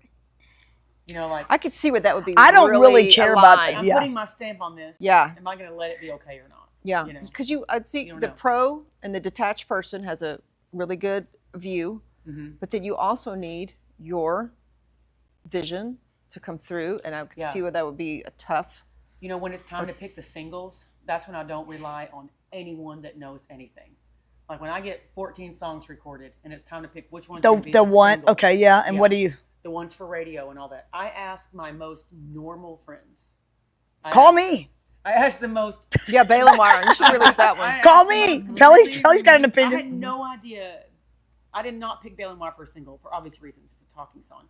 Everybody loves it though, and it was dumb. I should have picked it as a single. But you wouldn't have known. But no, I've got to let people like listen to all these songs and just tell me which ones are the ones that click with you. That's all I want to know. You don't have to tell me why. You don't have to know why. Just tell me which ones click with you. And that's how I'm going to pick singles on this next one, because I always pick my favorite or the one that's the radio songs can only be a certain amount of minutes and seconds. Yeah. So you try, this one's probably going to be single. We should probably keep it less than 2 minutes and 45 seconds. So, you try to think about that ahead of time, but not anyway. So this time the singles are just going to be what the normies pick. Because Who are those normies going to be? I don't know. We'll find out. Have you been on the radio? Oh yeah. We're on the radio. What was the first radio station you went on? Oh, little local. Yeah. Little local Like small stations. towns? Like Yeah. Mahez? What's Mahez? I Oh, don't yeah, like Oh. little stations up here and stuff. It's no more. But now we're on Spotify and AAA now. But Because now people aren't dying to be on. I mean, it's not like, oh, I've got to be on that radio station, 99.5. It's more like it about helps, being. But it doesn't totally move the needle. But it helps. I mean, now it's like YouTube It's TikTok. and TikTok. I always get them mixed up. It's It's embarrassingly it's TikTok. it's Teddy Swims during COVID. That's what he did. Yep, that's all it Sang, is. and that's what you need to do when you leave here. You need to go home and just sing your ass off on Got to TikTok. pack for about an hour, and then I have Bible study, And then then- I'm gonna pack some more, and then I'm gonna leave in the morning. But I might record some packing. Who knows? Do you do BSF? What do you do? Yeah. Do you? I did- What are y'all I studying got now? out of it for like 3 years. Did it for 9 years, and then I got out of it, and I'm getting back in. And what made you decide to do that? Because it's a commitment. Felt tugged. Yeah. I've got the time. You do? Well, I'm not touring a lot right now. You don't want to start pickleball No. or mahjong? No, fine. Fine. I don't need any more hobbies. Yeah, I don't need any more hobbies. You feel Pickleball like and you've already mahjong. you got Bible study. I But love to how do you know decorate what my you're gonna? house. Okay, how do you know what you're gonna pack? I count. You figured your how many- outfits. Yeah, I count how many showcases I have and how many times I have time to change. Do you have anybody that helps you style? No, I've got some makers that, when I get custom outfits made for special, like when we play the Grand Ole Opry and stuff like that. Like those are always custom outfits. But And do you have an opinion on it? I mean, like they oh yeah, send it's you. always I don't have a stylist. No. It's always But mine. when they're doing the outfit, like what is there something you just will not wear? What do you prefer to wear? It's not my non-negotiables are I always try to make it not a costume. I am a country girl from the country singing country music, and I want that obvious. I'm not going to wear dumb boots. I'm not going to wear the hat on the back of my head. I'm going to wear real custom boots, real custom hat. I'm going to wear buckles that I won, like. Oh, buckles that you won. That's kind of a big deal. I'm making sure those stay there because that's what I've got. That's what I've got that's what I have on my side is I'm the real deal. Yeah. And so I try to make sure that's always there. Present, yeah. Yeah. And then everything else I just kind of go with whatever colors will look good and then whatever I'm vibing. But you're not you're like have to be very specific when you go to pack because I mean even when I travel I have to be specific. I just do black. If I'm going on a trip, I'm packing black. We coordinate our outfits and stuff too. So there's like interesting. Okay. I'll shop in I'll do like capsules. So, yeah, I know capsules. I love capsules. Yeah. Yeah. So like the tour, I wear disco pants a lot, like the tight. You do, high-waisted disco and then they pants. flare. No, and I take them in my boots because I want my custom boots to show. Okay. Because they're ranch boots. Okay. You know what I mean? And Yeah. so You have cool. Yeah. I draw the line there. Like I know I will always wear custom boots, custom hat, custom belt, always. So after that, I just kind of look at what pants the guys have. I buy them those Ranger pants and like pearl snaps and stuff on them, and then I'll coordinate my outfits with theirs, or So they've got to know what you're wearing, and you've got to know what they're wearing I tell them, for the I days. basically tell them what to wear. Oh, girl, you've got your hands full. Yeah, but it's not that big of a it's deal, not I so guess. bad. I'm like, oh, today I'm wearing this, so y'all wear the brown pants and the blue shirt. Okay. Or like today, I don't care, y'all wear what you want. I'm wearing black, so y'all wear black today. Or I'm wearing white, so y'all wear black today, so it pops. Or I don't tell them at all, but they tell me on the last tour they like for me to tell them what to pack and what to wear. I would imagine. Yeah. I think guys like uniforms. Well, they said that number one, they like to don't have to think about what to pack. I know. Think about that. And number two, they feel like when we all match and they get their uniform on, like, okay, now we're ready to put on a show. Yeah. Yeah, there's something about that. There's confidence. Yeah. So I like to support makers, like people that make their own things, literally just girls that make leather tops by hand, and she's native and she's awesome, and I'll always buy tops from her. I love that look. So, I don't know. Let's try to. And jewelry too. Same deal. Yeah. You ever get your makeup done on the road or not really? You tried that probably and just didn't. I never do like it. There's a girl that rolls around and does my hair sometimes, but I'll just clip in some extensions and it looks fine. Under a hat, it doesn't really matter. And I use a fan on stage, so I just need my hair big and long, and then after that, it just blows. Because under the you hat. got the hat on, so it doesn't really. It blows under the hat. It looks pretty cool. It looks pretty cool in pictures. Do you always do the fan? Is it because of heat or is it because you Anytime like that the I look can, of it? Both. That's really cool. Anytime that I can. Yeah, I remember Little Pam I Tillis love- was singing the other night? That stage was really high Yeah. compared to where the She's seats were. tiny. And they had fans on the Katie the swing band. And when her dress was so short, she couldn't even have the It kept flowing Yeah, up. you just- You don't ever wear a dress, do you? Or sometimes, sometimes I do. But I'll wear like a pantyhose and a bloomers type situation That's if there's cute. an accident, not a puffy bloomer, just like a. Wouldn't it be cute though that have puffy bloomers? I don't want You want any a more sexy puff. bloomer. I don't want any more puff. No more, yeah. Oh, okay. I'm just saying under a dress. Wouldn't it be cute? The dress goes up and it's kind of cute. It's No, not really me. it's a little too frou-frou. Yeah, I keep it kind of tough. You know what I I mean? like that word. I'm a tough girl. I mean, I keep it kind of. That's my vibe on stage too. What's your vibe, period? Yeah. Well, they say your stage persona is just you, but tenfold. Yeah. Your stage performance is not Summer, it's someone else. No, it's totally me. It's totally me. I talk a lot. I tell a lot of jokes. I just make sure I stay on brand and make sure I do what I do and not what every other girl does. I try to just make sure I'm doing my thing. Good. Stay in your lane. Yeah. Yeah. Yeah. You've got to do more shows here in Fort Worth. If they pay and the people come, like that. You said like that show at Mag's. Of course, that was years ago. There weren't that many people. I don't remember, but it was like a if weird work is winter not gonna night, show wasn't up it? For me, then I'm not gonna spend my time playing here. I will always be the artist from here. That's great. But if they're not gonna Support you, it's weird to me though. yeah. Yeah, because You told me all about that. I didn't even think This like album that. to me is so Texas. It's And Fort weird. Worth is so Western. Yeah, it's just It's when, weird. when you said the audience that you're playing, when you're talking about these younger kids and stuff, I guess that makes a little more sense. But for our generation, even my parents, I could see listening. Oh, my parents too. My dad would have liked several of those songs. my career is strange. We talk about this in my team all the time. I have the things that my accolades, I guess, and that are somewhat popular, and my listeners are popular, and my followers are. It's like a popular name, but it has not transferred into a shit ton of ticket sales, and I don't know what that is yet. I don't know what that is yet, and and ticket sales is what moves the needle. Yeah. Oh, I know. So because as soon as I'm selling out the 400 caps, Then you're going then I'm to. going to sell 600, then 800 caps. So, but Do you do private But instead events of- yeah, like yeah. Yeah, weddings? yeah, we do a lot. Parties. Weddings are a pain in the ass, but we'll do them. Are they? Yeah. And they don't want to. I mean, that's not my show. I'm just an iPod that night. iPod. How old am I? I'm just a playlist. I know You're a what you mean. playlist. Yeah. No, but it'd be cool for a private party. I mean, we'll take the money. Yeah, sure. But like weddings that's tough. Well, I had do it a for wedding I friends. went to We where play they, parties. Yeah, we play parties. where they had the country western band and then they had the DJ, which is Yeah. cool. Like the band was on for an hour and a half, Yeah. maybe. We typically play 90 minutes. That's our typical. Yeah, so something like that, and then they had the DJ, which was all the disco. It was fun Yeah. because because then you had some people's country western dancing, and then And then went right into the party. disco for the young party people. Yeah. It was Yeah, fun, Later in the night. Mm-hmm. and that was at Rivercrest. I mean, it was. Yeah. I was like, that's kind of old school. Yeah.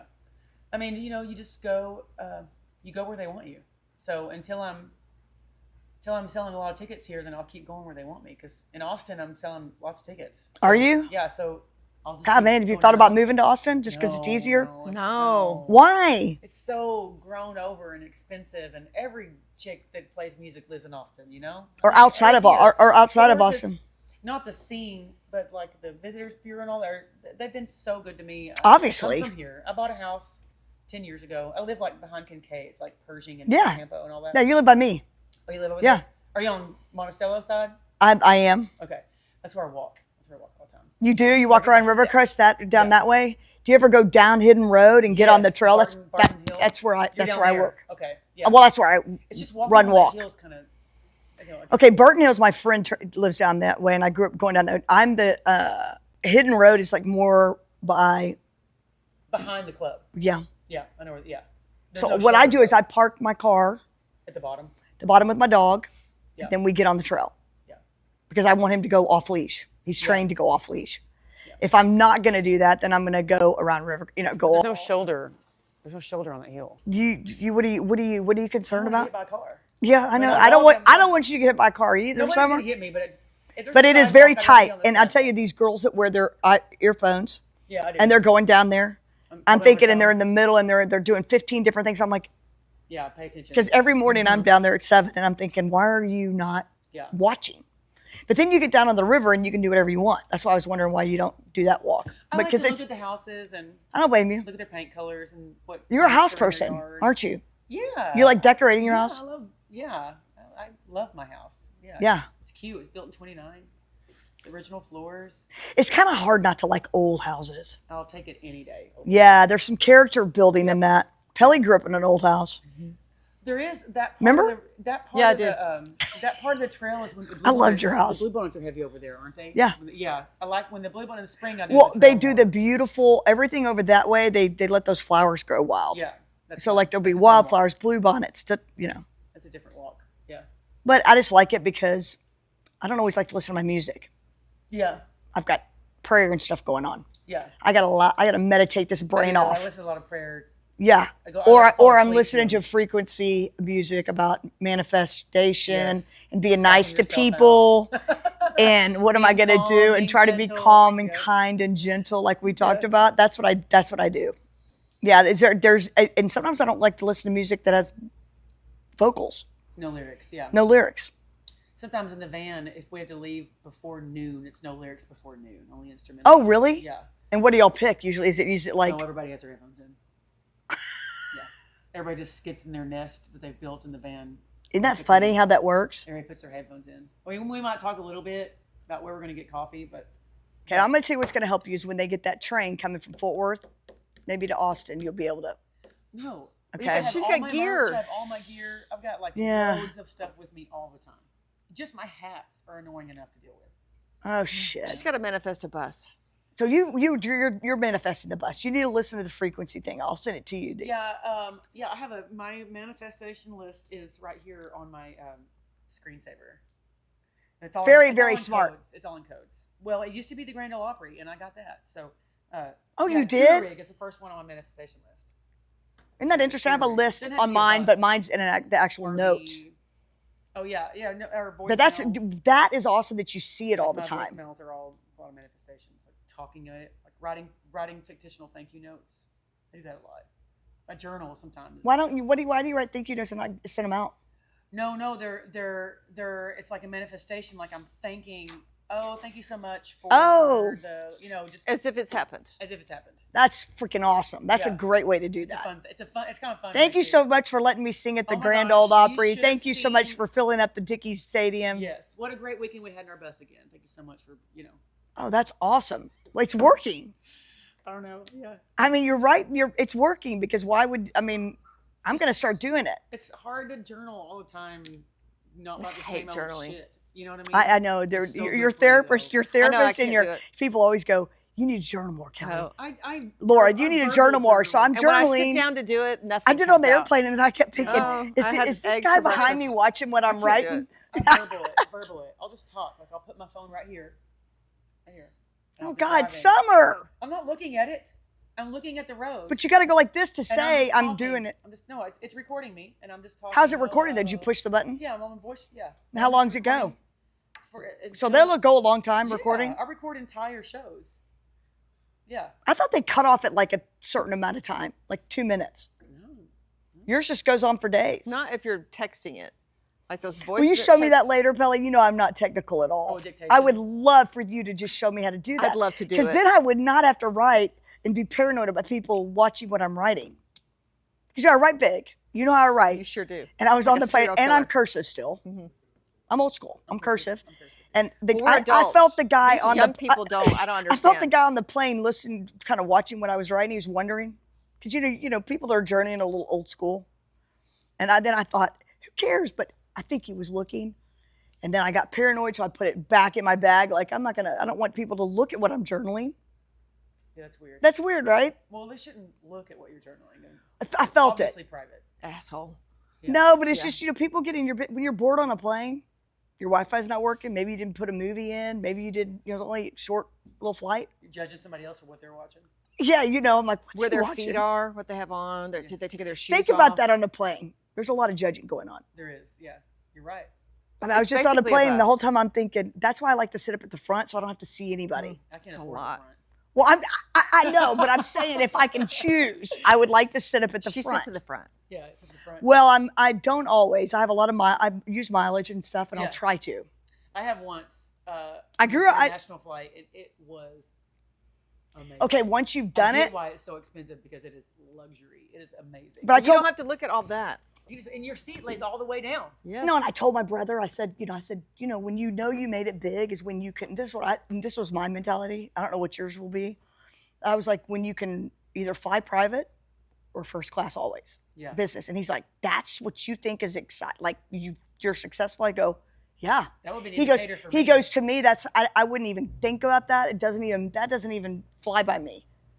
But to me, it's like, that's a luxury that honestly, you're like, okay, over the nice car, over Yeah, the biggest I don't have house in the any go about that. neighborhood. Yeah. It's more about like flying the correct way. Yeah.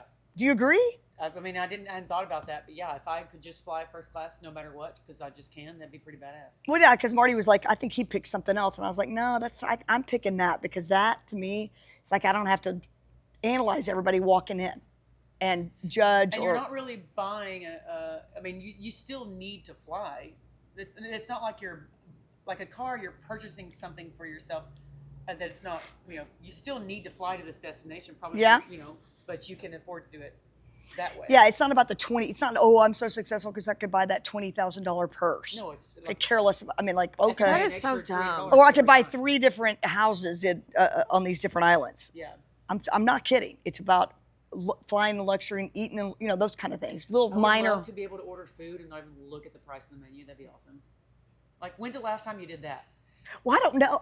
Are you talking about? I would look at what's healthiest and what's cheapest, and that's what I order. Like, it's not about what I want. So you're getting side salad and a little bit of Everything a la chicken carte over is here. chicken breast. You're like chicken breast, a little side salad. I do okay. I'm taking care of myself, but yeah, that to me that would be luxury. Like, oh yeah, I could eat anywhere, anytime. I don't even remember what he said. It was something like, something totally different. Getting to fly first class, no matter what, would be pretty badass. And if you when you make it big, when you are able to do that, because it's going to happen, you'll have a private plane. Yeah, that would be major. My brother's business partner has a hopper. He said it's pretty awesome. They can go to meetings. I have a friend that had one, and they would see, that's fly cool. To football games, go to football games. So wouldn't that be cool? Yeah. Yeah. Just to go to a football game. A plane would be amazing. A chef would be amazing too. No, a chef would be something I would be very amazing. interested in, along with the personal trainer. Hate to cook. Yeah. Those 3 things. Yes. First, Business business. they're the same person. That would be amazing. Oh, the chef and the trainer? Yeah. Oh, yeah. Or nutritionist maybe. But if they cook for they you. communicate with the chef. All I know, it's in my fridge. They just show up. It says eat this Wednesday morning. Got it. Thank that'd be you. Awesome. Mhm. Tell you when to eat, how to eat, what to eat. I don't know. All I know is Do you eat out? Do you like eating out? Yeah. Oh, yeah, I do too. I like to cook though too. I cook too. Yeah. But it's just me. Pelly's. I hate cooking. I eat it. Pelly cooks for herself I only. eat meat. I cook meat. I eat meat all the time. So really, you're a protein eater only. Yeah. Yeah. I have to be. Mainly. Yeah, I have to be. I think when you get your 40s, you better eat a crap ton of protein. Because you're losing everything all the time. Mm-hmm. It ain't pretty, is it? No. You're losing everything. I get a but you testosterone feel shot better. every 10 days. Do you feel better Me too, on every week. protein? Yeah. Protein and fiber. Yeah. That's it. Just protein and green juice, basically. So you don't eat fruit? No, I love fruit. Okay, good. There's nothing I don't eat. I have 0 dietary restrictions. I don't like to look at like basketball game nacho cheese. No. You know that they pump out? That's so gross to me. And I'm not a dairy do that. person I anyway. can't do That's that. so gross. Fish that No. tastes good. I'll do it if I'm. What'd she say? But I don't want to look at it. Yeah. No, but my But I'll husband eat used it. to go to 7-Eleven I mean, late a couple night. times a year when you're at somebody's game, yeah, you got to eat Or that. like but Rotel. but or if the it- crock pot. but- I don't want to see you cut that wobbly cheese up and melt it. My mom thinks but I'm that's. gonna dip it. My mom thinks that's real cheese. she Summer. doesn't eat cheese. She doesn't eat anything My mom dairy thinks but that's but real Velveeta. cheese. It's the only It's thing not. she will That is eat. not real- Well, if that you is tell No, Judy Bowen that that, is she'll be gross. very upset. Plastic. That is so gross. She knows deep in her mind that it's not But real I'll eat cheese. it. I'll pour it over something and eat it. I just don't Oh, wanna look late at it. night. I mean, I'll never forget my husband. I was like dating him at the time. I was like every single night we'd go to if we went to the Susu or wherever we went back in the day, he would go to 7-Eleven get those nachos, and I was like, Oh, at 7-Eleven? and then I'd be like, okay, go. He's got some pretty good food for He gas loved station. it. God, that's just changed my whole opinion of him. And the cheese We and eat the the- we and eat- the. we I know it eat- doesn't even seem like something he'd do. No. We eat roller dogs. We eat QT roller dogs all the time. God. QT roller dogs. we Oh, live- those are hot dogs. We probably when we're on tour, we probably eat gas station meals 75% of our meals. Oh We my have to eat at a gas God, station. bless So your tell heart. me what. I mean, really? Like, what do you You grab? can't even have Peanuts? Chick-fil-A? Like what? What do you want to eat healthy? No, What do they're you, not open after. They're not open when we're done. You know what I mean? and they're McDonald's? hungry. You I'll get a hot dog. That hot dog's been there all day. Yeah. shouldn't care. It hasn't made her sick yet. Yeah. Get a hot dog or we eat a lot of beef jerky. Sometimes the Beef the jerky. ready-made sandwiches are not so bad. Like they make them there. People get poisoned for those all the time. Pelly Food is. poisoning. I'm just saying. I'm not judging you. I know it's hard. But there are some places that cook burgers in their Yeah. 7-Elevens and their Yeah, but we're QTs. talking. We That's at midnight. yeah, or later. You know, we're gonna roll in and get a roller dog. Yeah, they're not too. And you're the driver on the way back. Most of the time. unless our tour manager's there and she drives. But Yeah. she's a mechanic for those big portico fans, those big fans with the water. Oh, yeah? She's a mechanic and a distributor for those. So this time of year, she sets them up at all the stock shows and then maintains them and then tears them all down, like 100 at a time at the stock show. Have you ever sang after the stock show at the tent? Mm-hmm. You have? Mm-hmm. Twice.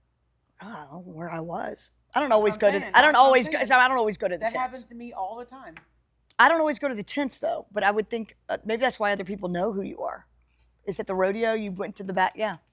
Mm-hmm. Yeah. Because that's Fort Worth it people was. knew you, and that's probably why.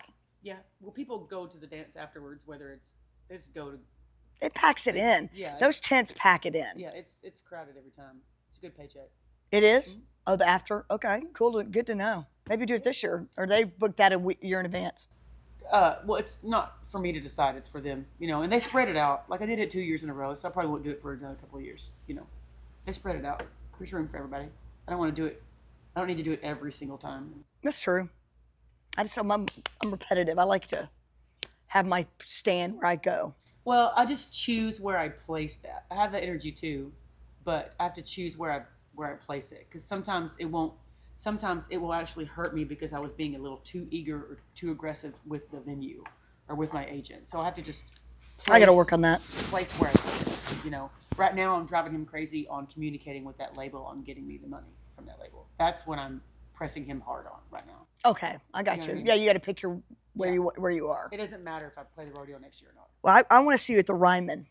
I would love to play the ramen. That's going to be your Yeah. next one. Every artist would, or Red Rocks. Every artist would love. Oh, you would like Red Rocks? Yeah. Yeah, that's a I love legendary Red place. Rocks. Yeah. Yeah, but right now I'm grateful I've done Lukenbach and we'll do Green. I think you'll make it to Red Rocks We'll see. because Red Rocks, I've seen some cool, like I saw Sting there years ago. Yeah. There's been some cool stuff. Crosby, Stills, and Nash. Mm-hmm. They've had some I cool. have a friend. She's playing there in less than a month. It's 3 bands playing, and she's the first of 3. But it's cool that she gets to do it. Yeah, Really? I'm happy for her. Yeah, I was gonna go out and go to it to support her, but we're playing that night too. And Will Rogers. The little real Yeah. rock. Have you played there? No. As far as up here, we've done Tulips and Mags and Rodeo. Tedeschi Trucks band, they played it, and it was packed. They're amazing. She's a fully erect female for sure. She is fully erect. Yeah, I she's love them. badass. And I mean, when I was sitting there, I was like, I was like literally like shocked how She's fantastic. yeah. Yeah. I mean, 'cause Amazing voice. that's not very far. I mean, those seats were packed in, and it's a very small little venue, Yeah. and our seats were good. I'd say third, fourth row, Mhm. and she belts it. Yeah. I mean, at first I was like, it's like seeing Bonnie Raitt, or it's like, Yeah, she gets compared. They get does she? Okay, because Yeah. I was like, Very similar sound. I was like, Yeah. just, real bluesy Mhm. guitar players. but her stage presence. She's Yeah, just she's her voice fantastic. sounds exactly like it does, Yeah, she's really impressive. She Yeah. deserves. She's a major artist. I think she played at Red Rocks too, Oh, I'm sure. right? Yeah. Yeah, she's somebody to like idolize. I mean, she's a good one. Yeah, she's substance. Maybe you'll play before. Maybe so. I doubt we would get paired together. No? No, I doubt we get paired. Who would you pair her with? Like a Bonnie Raitt? Who do you think she's sort of her genre? Oh, we get blues. rock and More roll. like yeah. Blues, rock and roll. Yeah, she's not country music. Blues, rock and roll. Yeah, I guess you're right. I mean, There's some country to it though. The way that there's the guitars. I don't know. There's something like kind of country to it a little bit. Well, when you see 'em I live. think it's because you're hearing natural instruments. Maybe so. Yeah, there's roots to it. When the Like, guy, what- they all look what's kind of, country. they're kind of hippie country Yeah, looking. There's, Yeah, there's roots to the whole visuals and the sound, which makes it feel more country. that's true. It's just the roots, organicness. But you can dance to it. Yeah, That's it's why great. it feels. It's great. Yeah. Well, thank you so much for coming. Thank you for having me. Yes. Yeah, It's awesome to meet you. It really Likewise. was. Yeah, likewise. Yeah. I think you gained 2 fans for sure. Oh, good. So 2 more people. will And come now, hopefully yeah. some more. Well, I wish you'd play more here. Mhm. Yeah, it's just We'll just travel. yeah, Tulips. Yeah, the ticket sales didn't go great, and I don't know. Like, it's just one of those. It's a business thing. Why would I make less money and sell less tickets here when I can drive 3 hours down 35 and make more money and sell more tickets. Right. You know? I mean, you want to massage and market as much as you can, but in Texas, I've got my little honeypots, and it's going to keep going back to them. And Austin, that's funny that Austin's more. Well, they have a way bigger scene. Oh, it's big. Yeah, they have a way bigger But that's where I scene. think maybe it wouldn't be as good because their scene's so big. You know what I mean? Like there'd be the reverse. Yeah. Or Fort Worth would just built-in. Fort Worth doesn't have a built-in current. Like, where's a music venue that is going to be a big crowd every night, no matter what? There's not one in Fort Worth. Billy Bob's. I mean, yeah, but that's a touring. That's true. Touring artists. You know. do you think it's going to get there? You What, think it could Fort get Worth? there? Yeah. Yeah, I hope so. I mean, Taylor Sheridan's bringing in a bunch of money with all his stuff, and the Film Society's bringing in a bunch of money. So, Is it about the money or is it about the interest? You know, just both. we need a venue that has less. Yeah, everything cycles. So I think the Fort Worth scene is just like when there was Quaker City Nighthawks and Mags was a big deal and Leon was getting started. The scene in Fort Worth was really hot, and then before that it was like the Texas country thing with Kevin Fowler and Pat Green and that Yep. generation. Yep. So we're just in between the generations for Fort Worth music right now, I think. Not film. That's what's interesting. The Yeah, film's hitting coming. it. Film's Yeah. coming. Yeah. It's here. It's okay, Yeah. everything. Cycles. That's why I think we'll have that. Yeah. Yeah. Cool. Yeah. Cool. Well, I'm gonna go pack some more. You are? Yeah. God, I would not want to be you. I would not want to pack. I don't like packing. It's just what you do. But you have to write it I don't down. like to unpack. Huh? I don't like to unpack. Well, it's the whole writing down. Like you're going off for 2 weeks. You got to figure out every single thing. You know, it's one thing if you're not on roll in stage. 2 racks. I have like a music room, and I roll in 2 racks. I have a day. Oh, you're not day putting it in a looks. suitcase. That's true. Yeah, and so I piece it all together, figure out which bras I need for each outfit. You know, which boots I need for each outfit. You bring like a lot of pair of boots. Well, they do different for each. They do different. Yeah. Yeah. I mean, I get that. Because of different I get outfits. that. That's why I asked you about the packing. I hate to pack. Yeah. So you need a whole car of packing, clothing. On the road in the trailer, I built myself a dressing room, and so in the trailer, Wow. Yeah, I just built myself a room in there. There's no air conditioner and it sucks, but at least it's all in there.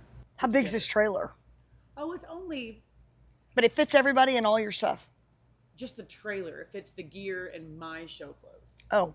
The rest of the guys. Their So stuff, that thing's big. Yeah. Yeah, the rest of the guys, their stuff is. It's just a 12 foot tandem axle trailer, Yeah.